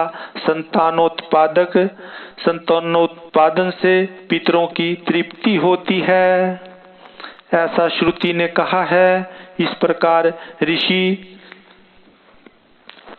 ऋण, देव ऋण तथा पितृ ऋण इन तीनों से मुक्त हो वानप्रस्थ आश्रम में प्रविष्ट होकर मनुष्य शीत, उष्ण तथा सुख दुख आदि द्वंद्वों को सहन करते हुए जितेंद्रिय, तपस्वी और मिताहारी हो यम नियम आदि योग का अभ्यास करे, जिससे बुद्धि निश्चल तथा अत्यंत दृढ़ हो जाए। इस प्रकार क्रमशः अभ्यास करके शुद्ध चित्त हुआ पुरुष संपूर्ण कर्मों का संन्यास कर दे। समस्त कर्मों का संन्यास करने के पश्चात ज्ञान के समादर में तत्पर रहे। ज्ञान के समादर को ही ज्ञानमयी पूजा कहते हैं। वह पूजा जीव की साक्षात शिव के साथ एकता का बोध कराकर जीवन मुक्ति रूप फल देने वाली है। यतियों के लिए इस पूजा को सर्वोत्तम तथा निर्दोष समझना चाहिए। महाप्राज्ञ, तुम पर स्नेह होने के कारण लोकानुग्रह की कामना से मैं उस पूजा की विधि बता रहा हूँ, सावधान होकर सुनो। साधक को चाहिए कि वह संपूर्ण शास्त्रों के तत्वार्थ के ज्ञाता, वेदांत ज्ञान के पारंगत तथा बुद्धिमानों में श्रेष्ठ आचार्य की शरण में जाए। उत्तम बुद्धि से युक्त एवं चतुर साधक आचार्य के समीप जाकर विधि पूर्वक दंड प्रणाम आदि के द्वारा उन्हें यत्न पूर्वक संतुष्ट करे। फिर गुरु की आज्ञा ले वह 12 दिनों तक केवल दूध पीकर रहे। तदंतर शुक्ल पक्ष की चतुर्थी या दशमी को प्रातः काल विधिवत स्नान कर शुद्ध चित्त हुआ विद्वान साधक नित्य कर्म करके गुरु को बुलाकर शास्त्रोक्त विधि से नांदी श्राद्ध करे। नांदी श्राद्ध में विश्व देवों की संज्ञा, सत्य और वसु बताई गई है। प्रथम देव श्राद्ध में नांदी मुख देवता ब्रह्मा, विष्णु और महेश कहे गए हैं। दूसरे ऋषि श्राद्ध में उन्हें ब्रह्मर्षि, देवर्षि तथा राजऋषि कहा गया है। तीसरे दिव्य श्राद्ध में उनकी वसु, रुद्र और आदित्य संज्ञा बताई गई है। चौथे मनुष्य श्राद्ध में सनक आदि 4 मुनीश्वर ही नांदी मुख देवता हैं। पांचवें भूत श्राद्ध में 5 महाभूत, नेत्र आदि 11 इंद्रिय समूह तथा जरायुज आदि चतुर्विध प्राणी समुदाय नांदी मुख माने गए हैं। छठे पितृ श्राद्ध में पिता, पितामह और प्रपितामह ये 3 नांदी मुख देवता हैं। सातवें मातृ श्राद्ध में माता, पितामही और प्रपितामही इन तीनों को नांदी मुख देवता बताया गया है। तथा 8वें आत्म श्राद्ध में आत्मा, पिता, पितामह और प्रपितामह ये 4 नांदी मुख देवता कहे गए हैं। माता महात्मक श्राद्ध में मातामह, प्रमातामह और वृद्ध प्रमातामह ये 3 नांदी मुख देवता सपत्नीक बताए गए हैं। प्रत्येक श्राद्ध में 2-2 ब्राह्मण करके जितने ब्राह्मण आवश्यक हों उनको आमंत्रित करे और स्वयं यत्न पूर्वक आचमन करके पवित्र हो उन ब्राह्मणों के पैर धोए। उस समय इस प्रकार कहे, जो समस्त संपत्ति की प्राप्ति के कारण आई हुई आपत्ति के समूह को नष्ट करने के लिए धूमकेतु अग्नि रूप तथा अपार संसार सागर से पार लगाने के लिए सेतु के समान हैं, वे ब्राह्मणों की चरण धूलियां मुझे पवित्र करें। जो आपत्ति रूपी घने अंधकार को दूर करने के लिए सूर्य, अभिष्ट अर्थ को देने के लिए कामधेनु तथा समस्त तीर्थों के जल से पवित्र मूर्तियां हैं, वे ब्राह्मणों की चरण धूलियां मेरी रक्षा करें। ऐसा कह पृथ्वी पर दंड की भांति पड़कर साष्टांग प्रणाम करे। तत्पश्चात पूर्वाभिमुख बैठकर भगवान शंकर के युगल चरणारविंदों का चिंतन करते हुए दृढ़ता पूर्वक आसन ग्रहण करे। हाथ में पवित्री ले शुद्ध हो नूतन यज्ञोपवीत धारण कर 3 बार प्राणायाम करे। तदंतर तिथि आदि का स्मरण करके इस तरह संकल्प करे, मेरे सन्यास का अंगभूत जो पहले विश्वदेव का पूजन, फिर देवादि अष्टविधि श्राद्ध तथा अंत में मातामह श्राद्ध है, उसे आप लोगों की आज्ञा लेकर मैं पार्वण की विधि से संपन्न करूंगा। ऐसा संकल्प करके आसन के लिए दक्षिण दिशा से आरंभ करके उत्तरोत्तर कुशों का त्याग करे। तत्पश्चात आचमन करके खड़ा हो वर्ण क्रम का आरंभ करे। अपने हाथ में पवित्री धारण करके 2 ब्राह्मणों के हाथों का स्पर्श करते हुए इस प्रकार कहे, अर्थात हम विश्वदेव श्राद्ध के लिए आप दोनों का वर्ण करते हैं। आप दोनों नांदी श्राद्ध में अपना समय देने की कृपा करें। इतना सभी श्राद्धों के ब्राह्मणों के लिए कहे। सर्वत्र ब्राह्मण वर्ण की विधि का यही क्रम है।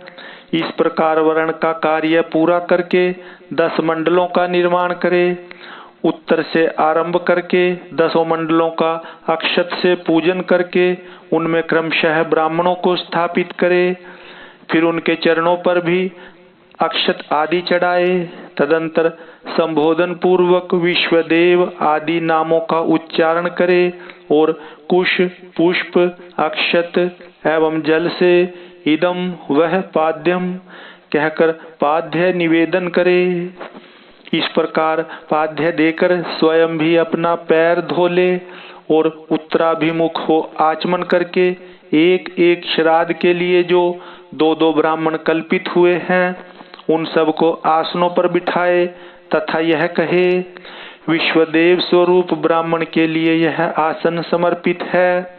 यह कह कुशासन दे, स्वयं भी हाथ में कुश लेकर आसन पर स्थित हो जाए। इसके बाद कहे, इस नांदीमुख श्राद्ध में विश्वदेव के लिए आप दोनों क्षण समय प्रदान करें। तदंतर आप दोनों ग्रहण करें। ऐसा कहे। फिर वे दोनों श्रेष्ठ ब्राह्मण इस प्रकार उत्तर दें, प्राप्युयाव, हम दोनों ग्रहण करेंगे।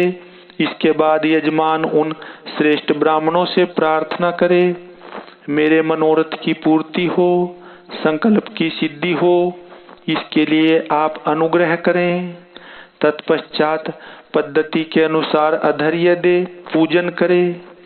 शुद्ध केले के पत्ते आदि धोए हुए पात्रों में परिपक्व अन्न आदि भोज्य पदार्थों को परोस कर पृथक पृथक कुश बिछाकर और स्वयं वहां जल छिड़क कर प्रत्येक पात्र पर आदर पूर्वक दोनों हाथ लगा पृथ्वी ते पात्रम इत्यादि मंत्र का पाठ करे। वहां स्थित हुए देवता आदि का चतुर्थ्यंत उच्चारण करके अक्षत सहित जल ले स्वाहा बोलकर उनके लिए अन्न समर्पित करे और अंत में नमः इस वाक्य का उच्चारण करे। सर्वत्र माता आदि के लिए भी अन्न अर्पण की यही विधि है। अंत में इस प्रकार प्रार्थना करे, जिनके चरणार विंदों के चिंतन एवं नाम जप से न्यूनाता पूर्ण अथवा अधूरा कर्म भी पूरा हो जाता है, उन सांब सदाशिव उमा महेश्वर की मैं वंदना करता हूँ। इसका पाठ करके कहे, ब्राह्मणों, मेरे द्वारा किया हुआ यह नांदीमुख श्राद्ध यथोक्त रूप से परिपूर्ण हो, यह आप कहें। ऐसी प्रार्थना के साथ उन श्रेष्ठ ब्राह्मणों को प्रसन्न करके उनका आशीर्वाद ले और अपने हाथ में लिया हुआ जल छोड़ दे। फिर पृथ्वी पर दंड की भांति गिरकर प्रणाम करे और उठकर ब्राह्मणों से कहे, यह अन्न अमृत रूप हो। फिर उदार चेता साधक हाथ जोड़ अत्यंत प्रसन्नता पूर्वक प्रार्थना करे। श्री रुद्र सूक्त का चमका ध्याय सहित पाठ करे। पुरुष सूक्त की भी विधिवत आवृत्ति करे। मन में भगवान सदाशिव का ध्यान करते हुए ईशान सर्व विद्या नाम इत्यादि 5 मंत्रों का जप करे। जब ब्राह्मण लोग भोजन कर चुके तब रुद्र सूक्त का पाठ समाप्त कर क्षमा प्रार्थना पूर्वक उन ब्राह्मणों को पुनः अमृता पिधानमसि स्वाहा यह मंत्र पढ़कर उत्तरापोषण के लिए जल दे। तदंतर हाथ पैर धो आचमन करके पिंडदान के स्थान पर जाए।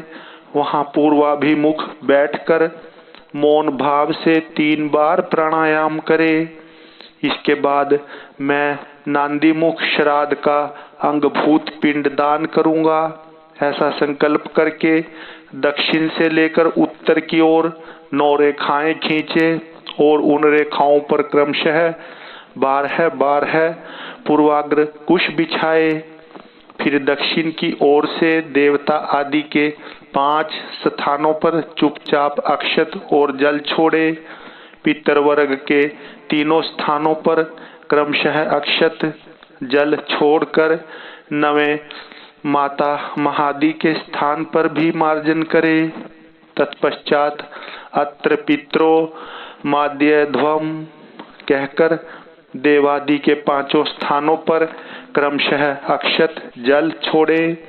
इस प्रकार अवनेजन दे 5 स्थानों पर प्रत्येक के लिए 3-3 पिंड दे।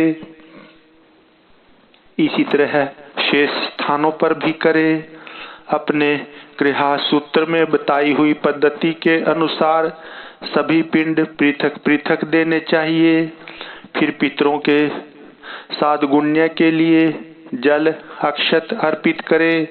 तत्पश्चात अपने हृदय कमल में सदा शिवदेव का ध्यान करे और पूर्वोक्त यत्पाद पद्मा स्मरणात् इत्यादि श्लोक का पुनः पाठ करके ब्राह्मणों को नमस्कार पूर्वक यथाशक्ति दक्षिणा दे।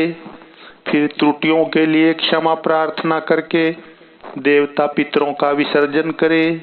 पिंडों का उत्सर्ग करके उन्हें गौओं को खाने के लिए दे दे अथवा जल में डाल दे। तत्पश्चात पुण्याहवाचन करके स्वजनों के साथ भोजन करे। दूसरे दिन प्रातः काल उठकर शुद्ध बुद्धि वाला साधक उपवास पूर्वक व्रत रखे। कांख और उपस्थ के बालों को छोड़कर शेष सभी बाल मुड़वा दे, परंतु शिखा के 7-8 बाल अवश्य बचा ले। फिर स्नान करके धुले हुए वस्त्र पहनकर शुद्ध हो 2 बार आचमन करके मौन हो विधिवत भस्म धारण करे। पुण्यहा वाचन करके उससे अपने आप का प्रोक्षण कर बाहर भीतर से शुद्ध हो। होम द्रव्य और आचार्य की दक्षिणा के द्रव्य को छोड़कर शेष सभी द्रव्य महेश्वरण बुद्धि के ब्राह्मणों महेश्वरपर्ण बुद्धि से ब्राह्मणों और विशेषतः शिव भक्तों को बांट दे। तदंतर गुरु रूपधारी शिव के लिए वस्त्र आदि की दक्षिणा दे।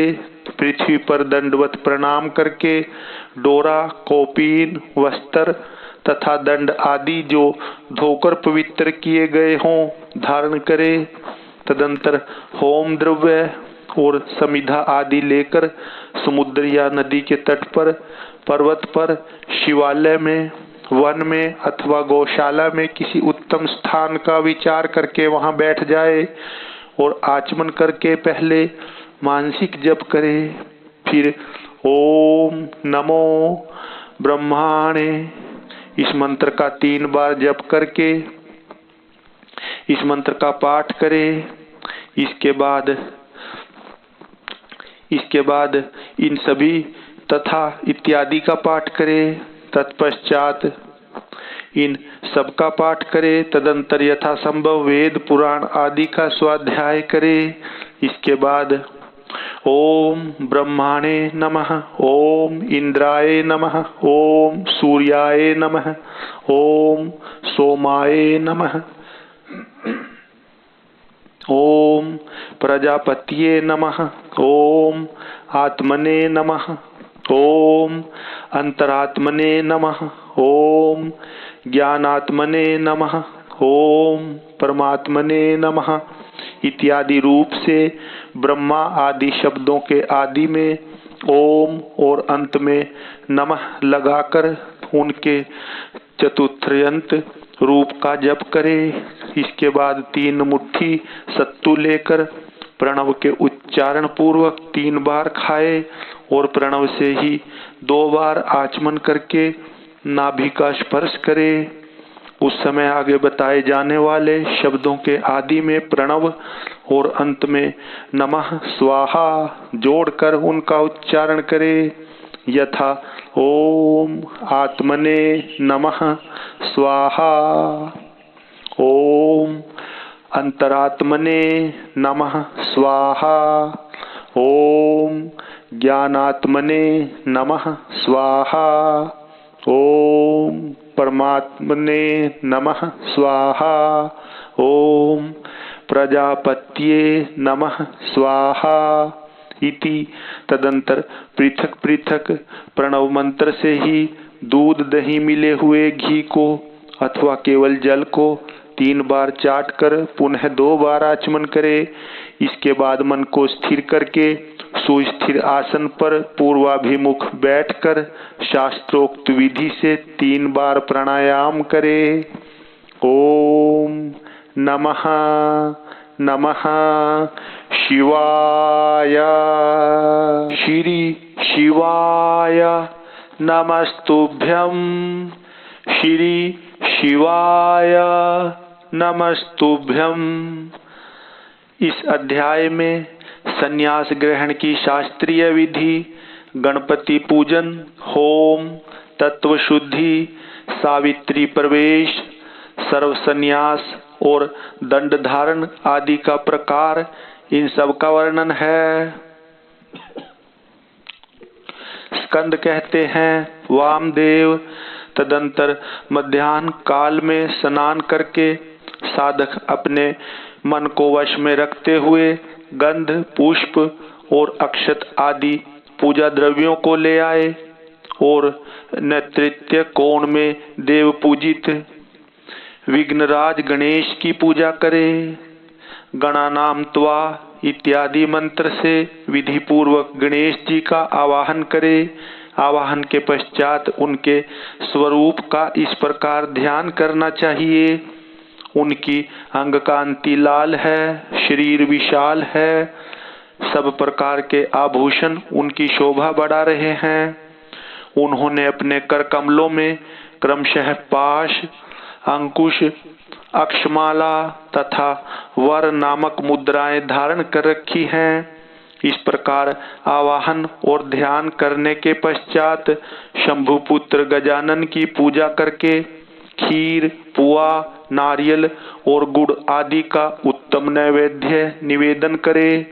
तत्पश्चात तांबूल आदि दे उन्हें संतुष्ट करके नमस्कार करे और अपने अभिष्ट कार्य की निर्विघ्न पूर्ति के लिए प्रार्थना करे।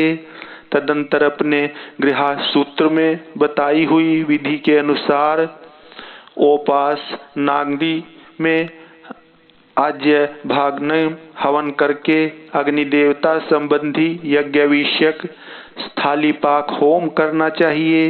इसके बाद भू स्वाहा इस मंत्र से पूर्णाहुति होम करके हवन का कार्य समाप्त करे। तत्पश्चात आलस्य रहित हो अपराह्न काल तक गायत्री मंत्र का जप करता रहे। तदंतर स्नान करके सायंकाल की संध्योपासना तथा सायंकालीन उपासना संबंधी नित्य होम आदि करके मौन हो गुरु की आज्ञा ले चरु पकाए। फिर अग्नि में समिधा, चरु और घी की रुद्र सूक्त से और सधोजात आदि 5 मंत्रों से पृथक पृथक आहुति दे। अग्नि में उमा सहित महेश्वर की भावना करे और गौरी देवी का चिंतन करते हुए गौरी याम इस मंत्र से 108 बार होम करे। अग्निये स्विष्ट कृते स्वाहा इस मंत्र से 1 बार आहुति दे। इस प्रकार तंत्र से हवन करने के पश्चात विद्वान पुरुष अग्नि से उत्तर में एक आसन पर बैठे जिसमें नीचे कुशा, उसके ऊपर मृगचरम और उसके ऊपर वस्त्र बिछा हुआ हो। ऐसे सुखद आसन पर बैठकर मौन भाव से सुस्थिर चित्त हो जागरण पूर्वक ब्रह्म मुहूर्त आने तक गायत्री का जप करता रहे। इसके बाद स्नान करे। जो जल से स्नान करने में असमर्थ हो वह भस्म से ही विधि पूर्वक स्नान करे। फिर उस अग्नि पर ही चरु पकाकर उसे घी से तर करे। उसे उतार कर अग्नि से उत्तर दिशा में कुश पर रखे। पुनः घी से चरु को मिश्रित करे। इसके बाद व्याहति मंत्र, रुद्र सूक्त तथा सधोजात आदि 5 मंत्रों का जप करे। और इनके द्वारा एक एक आहुति भी दे। चित्त को भगवान शिव के चरणारविंद में लगाकर प्रजापति, इंद्र, विश्वदेव और ब्रह्मा के लिए भी एक एक आहुति दे। इन सब के नाम के आदि में ओम और अंत में नमः स्वाहा जोड़कर चतुर्थ्यंत उच्चारण करे। यथा ओम प्रजापत्ये नमः स्वाहा इत्यादि। तत्पश्चात पुण्याह वाचन कराकर अग्निये स्वाहा इस मंत्र से अग्नि के मुख में आहुति देने तक का कार्य संपन्न करे।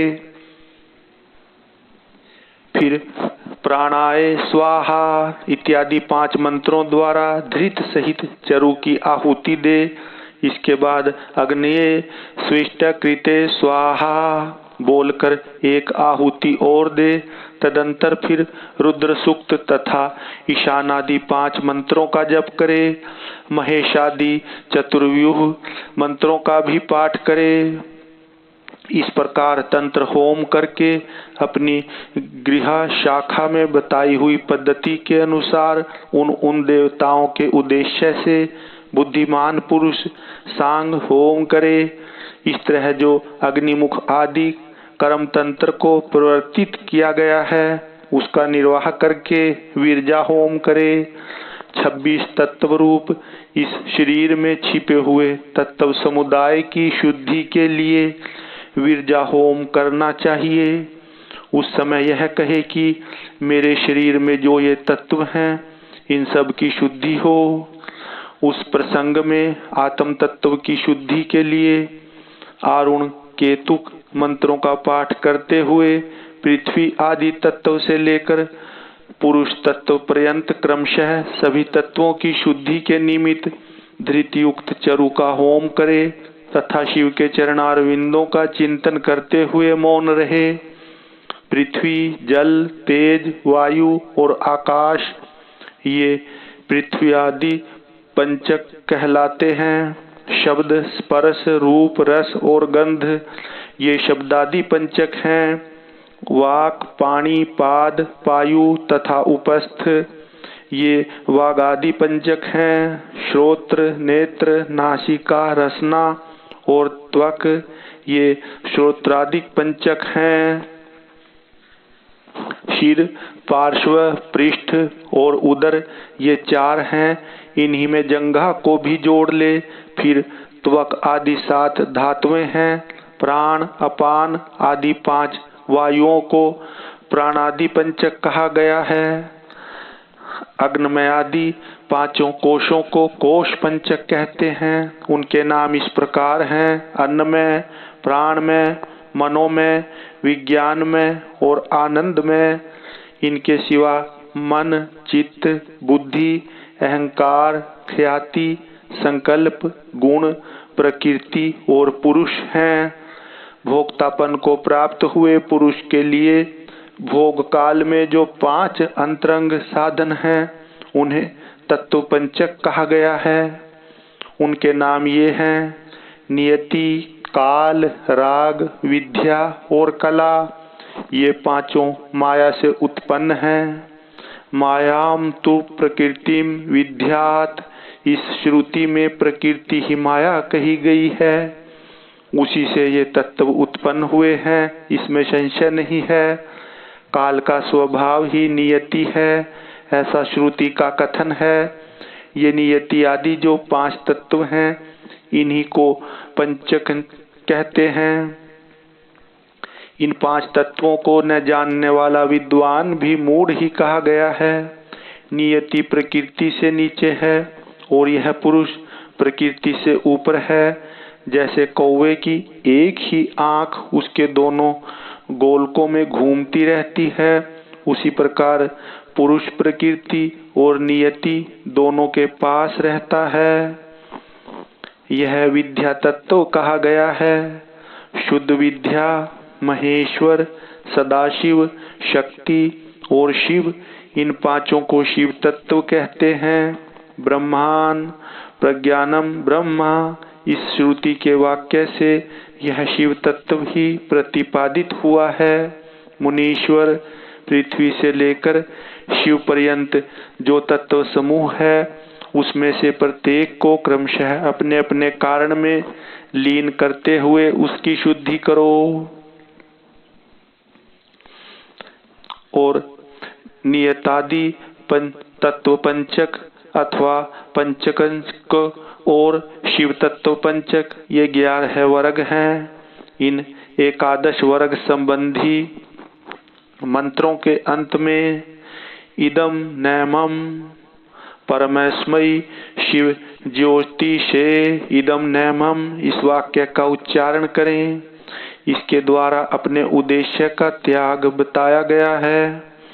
इसके बाद विविध्या तथा करशोतक संबंधी मंत्रों के अंत में अर्थात विविध्याय स्वाहा, इनके अंत में स्वत्व त्याग के लिए इन मंत्र का उच्चारण करें। इस मंत्र के अंत में विश्वरूपाय पुरुषाय ओम स्वाहा बोलकर स्वत्व त्याग के लिए लोकत्रय व्यापिने परमात्मने शिवायेदम नैमम का उच्चारण करें। तदंतर अपनी शाखा में बताई हुई विधि से पहले तंत्र कर्म का संपादन करके धृत मिश्रित चरु का प्राशन एवं आचमन करने के पश्चात पुरोधा आचार्य को सुवर्ण आदि से संपन्न समुचित दक्षिणा दे। फिर ब्रह्मा का विसर्जन करके प्रातःकालिक उपासना संबंधी नित्य होम करे। इसके बाद मनुष्य सम मा सिंचनंतु मरुतः इस मंत्र का जप करे। तत्पश्चात याते अग्ने यक्ष्या तनुस्तये हारोहात्मात्मानम इत्यादि मंत्रों का हाथ को अग्नि में तपाकर उस अग्नि को अद्वैत धाम स्वरूप अपने आत्मा में आरोपित करे। तदंतर प्रातः काल की संध्योपासना करके सूर्योपस्थान के पश्चात जलाशय में जाकर नाभि तक जल के भीतर प्रवेश करे। वहां प्रसन्नता पूर्वक मन को स्थिर कर उत्सुकता पूर्वक वेद मंत्रों का जप करे। जो अग्निहोत्री हो वह स्थापित अग्नि में प्रजापत्येष्टि करे तथा वेदोक्त वैश्वानर स्थालीपाक होम करके उसमें अपना सब कुछ दान कर दे। पूर्वोक्त रूप से अग्नि का आत्मा में आरोप करके ब्राह्मण घर से निकल जाए। मुनीश्वर फिर वह साधक निम्नांकित रूप से सावित्री प्रवेश करे। ओम भू सावित्रीम प्रवेश्यामि। ओम तत्व तत्स वितुर्वरेण्यम। ओम भुवः सावित्रीम प्रवेश्यामि भर्गो देवस्य धीमहि। ओम स्वः सावित्रीम प्रवेश्यामि धियो यो नः प्रचोदयात्। ओम भू भुवः स्वः सावित्रीम प्रवेश्यामि तत्सवितुर्वरेण्यं भर्गो देवस्य धीमहि धियो यो नः प्रचोदयात्। इन वाक्यों का प्रेम पूर्वक उच्चारण करे और चित्त को चंचल न होने दे। उस समय गायत्री का इस प्रकार ध्यान करे।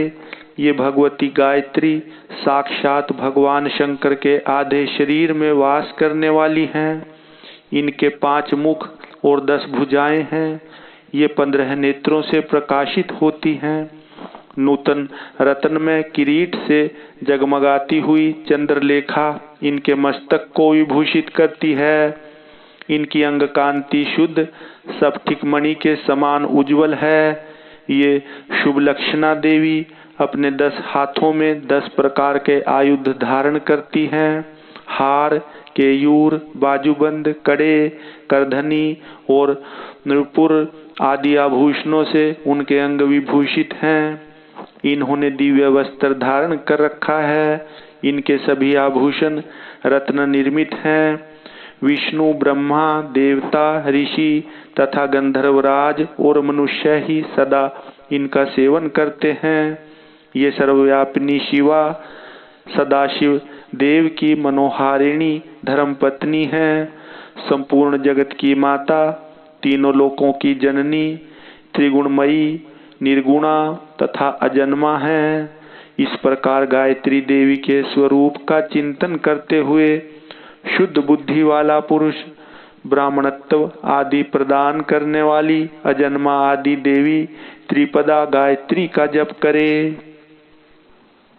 गायत्री व्याहतियों से उत्पन्न हुई हैं और उन्हीं में लीन होती हैं। व्याहतियां प्रणव से प्रकट हुई हैं और प्रणव में ही लय को प्राप्त होती हैं। प्रणव संपूर्ण वेदों का आदि है। वह शिव का वाचक, मंत्रों का राजाधिराज, महाबीज स्वरूप और श्रेष्ठ मंत्र है। शिव प्रणव है और प्रणव शिव कहा गया है, क्योंकि वाच्य और वाचक में अधिक भेद नहीं होता। इसी महामंत्र को काशी में शरीर त्याग करने वाले जीवों के मरण काल में उन्हें सुनाकर भगवान शिव परम मोक्ष प्रदान करते हैं। इसलिए श्रेष्ठ यति अपने हृदय कमल के मध्य में विराजमान एकाक्षर प्रणव रूप परम कारण शिवदेव की उपासना करते हैं। दूसरे मुमुक्षु, धीर एवं विरक्त लौकिक पुरुष भी मन से विषयों का परित्याग करके प्रणव रूप परम शिव की उपासना करते हैं। इस प्रकार गायत्री का शिववाचक प्रणव में लय करके अहम वृक्षस्य रेरिवा इन अनुवाक का जप करे। तत्पश्चात इस अनुवाक को आरंभ से लेकर श्रुतम में गोपाय तक कहे, अर्थात मैं स्त्री की कामना, धन की कामना और लोकों में ख्याति की कामना से ऊपर उठ गया हूँ। मुने, इस वाक्य का मंद, मध्यम और उच्च स्वर से क्रमशः 3 बार उच्चारण करे। तत्पश्चात सृष्टि, स्थिति और लय के क्रम से पहले प्रणव मंत्र का उद्धार करके फिर क्रमशः इन वाक्यों का प्रयोग करे। ओम भू संन्यस्तम मया, ओम भुवः संन्यस्तम मया, ओम स्वः संन्यस्तम मया, ओम भूर्भुवः स्वः संन्यस्तम मया। इन वाक्यों का मंद, मध्यम और उच्च स्वर से हृदय में सदाशिव का ध्यान करते हुए सावधान चित्त से उच्चारण करे। तदंतर अभयम सर्वभूतेभ्यो मतः स्वाहा, मेरी ओर से सब प्राणियों को अभय दान दिया गया। ऐसा कहते हुए पूर्व दिशा में एक अंजलि जल लेकर छोड़े। इसके बाद शिखा के शेष बालों को हाथ से उखाड़ डाले और यज्ञोपवीत को निकालकर जल के साथ हाथ में ले इस प्रकार कहे। ओम भू समुद्रम गच्छ स्वाहा, यूं कहकर उसका जल में ही होम कर दे। फिर ओम भू संन्यस्तम मया, ओम भुवः संन्यस्तम मया, ओम स्वः संन्यस्तम मया। इस प्रकार 3 बार कहकर 3 बार जल को अभिमंत्रित करके उसका आचमन करे। फिर जलाशय के किनारे आकर वस्त्र और कटी सूत्र को भूमि पर त्याग दे तथा उत्तर या पूर्व की ओर मुंह करके 7 पद से कुछ अधिक चले। कुछ दूर जाने पर आचार्य उससे कहे, ठहरो ठहरो भगवन, लोक व्यवहार के लिए कौपीन और दंड स्वीकार करो। यूं कह आचार्य अपने हाथ से ही उसे कटी सूत्र और कौपीन देकर गेरुआ वस्त्र भी अर्पित करे। तत्पश्चात सन्यासी जब उससे अपने शरीर को ढककर 2 बार आचमन कर ले, तब आचार्य शिष्य से कहे, इंद्रस्य वज्रोऽसि, यह मंत्र बोलकर दंड ग्रहण करो। तब वह इस मंत्र को पढ़े और सखा माँ गोपायोज्य सखा यो वैसिंद्रियस्य वज्रोऽसि वाधाधृः शर्म में भव यत पापम तत्रियवार्य इस मंत्र का उच्चारण करते हुए दंड की प्रार्थना करके उसे हाथ में ले। तत्पश्चात प्रणव या गायत्री का उच्चारण करके कमंडलु ग्रहण करे। तदंतर भगवान शिव के चरणारविंद का चिंतन करते हुए गुरु के निकट जा वह 3 बार पृथ्वी में लौटकर दंडवत प्रणाम करे। उस समय वह अपने मन को पूर्णतया संयम में रखे। फिर धीरे से उठकर प्रेम पूर्वक अपने गुरु की ओर देखते हुए हाथ जोड़ उनके चरणों के समीप खड़ा हो जाए। संन्यास दीक्षा विषय कर्म आरंभ होने के पहले ही शुद्ध गोबर लेकर आंवले बराबर उसके गोले बना ले और सूर्य की किरणों से ही उन्हें सुखाए। फिर होम आरंभ होने पर उन गोलों को होमाग्नि के बीच में डाल दे। होम समाप्त होने पर उन सबको संग्रह करके सुरक्षित रखे। तदंतर दंड धारण के पश्चात गुरु वीर्जाग्नि जनित उस श्वेत भस्म को लेकर उसी को शिष्य के अंगों में लगाए अथवा उसे लगाने की आज्ञा दे। उसका क्रम इस प्रकार है: ओम अग्निरिति भस्म, वायुरिति भस्म, जलमिति भस्म, स्थलमिति भस्म, वयोमेति भस्म, सर्व है वा इदम भस्म मन एतानि चक्षुषि। इस मंत्र से भस्म को अभिमंत्रित करे। तदंतर ईशानादि 5 मंत्रों द्वारा उस भस्म का शिष्य के अंगों से स्पर्श कराकर उसे मस्तक से लेकर पैरों तक सर्वांग में लगाने के लिए दे।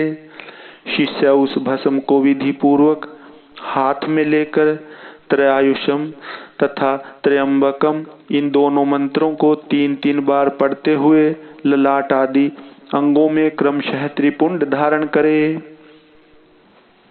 तत्पश्चात श्रेष्ठ शिष्य अपने हृदय कमल में विराजमान उमा सहित भगवान शंकर का भक्ति युक्त चित्त से ध्यान करे। फिर गुरु शिष्य के मस्तक पर हाथ रखकर उसके दाहिने कान में ऋषि, छंद और देवता सहित प्रणव का उपदेश करे। इसके बाद कृपा करके प्रणव के अर्थ का भी बोध कराए। श्रेष्ठ गुरु को चाहिए कि वह प्रणव के 6 प्रकार के अर्थ का ज्ञान कराते हुए उसके 12 भेदों का उपदेश दे। तत्पश्चात शिष्य दंड की भांति पृथ्वी पर पड़कर गुरु को साष्टांग प्रणाम करे और सदा उनके अधीन रहे। उनकी आज्ञा के बिना दूसरा कोई कार्य न करे। गुरु की आज्ञा से शिष्य वेदांत के तात्पर्य के अनुसार सगुण निर्गुण भेद से शिव के ज्ञान में तत्पर रहे।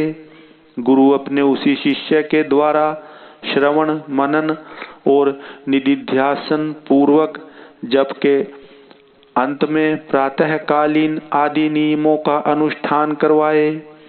कैलाश प्रस्तर नामक मंडल में शिव के द्वारा प्रतिपादित मार्ग के अनुसार शिष्य वहीं रहकर शिव पूजन करे। यदि गुरु के आदेश के अनुसार वह प्रतिदिन वहीं रहकर मंगलमय देवता शिव की पूजा करने में असमर्थ हो तो उनसे अर्घा सहित स्फटिक में शिवलिंग ग्रहण कर ले और कहीं भी रहकर नित्य उसका पूजन किया करे। वह गुरु के निकट शपथ खाते हुए इस तरह प्रतिज्ञा करे: मेरे प्राण चले जाएं, यह अच्छा है। मेरा सिर काट लिया जाए, यह भी अच्छा है।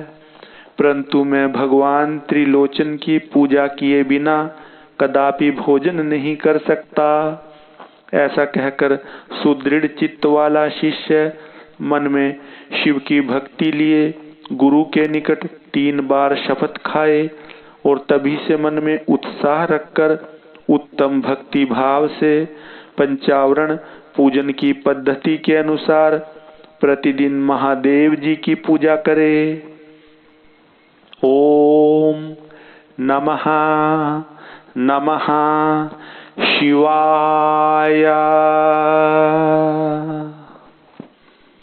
तो प्रिय शिव भक्तों, इस प्रकार आज 23वें दिन की श्री शिव महापुराण की कथा समाप्त हुई।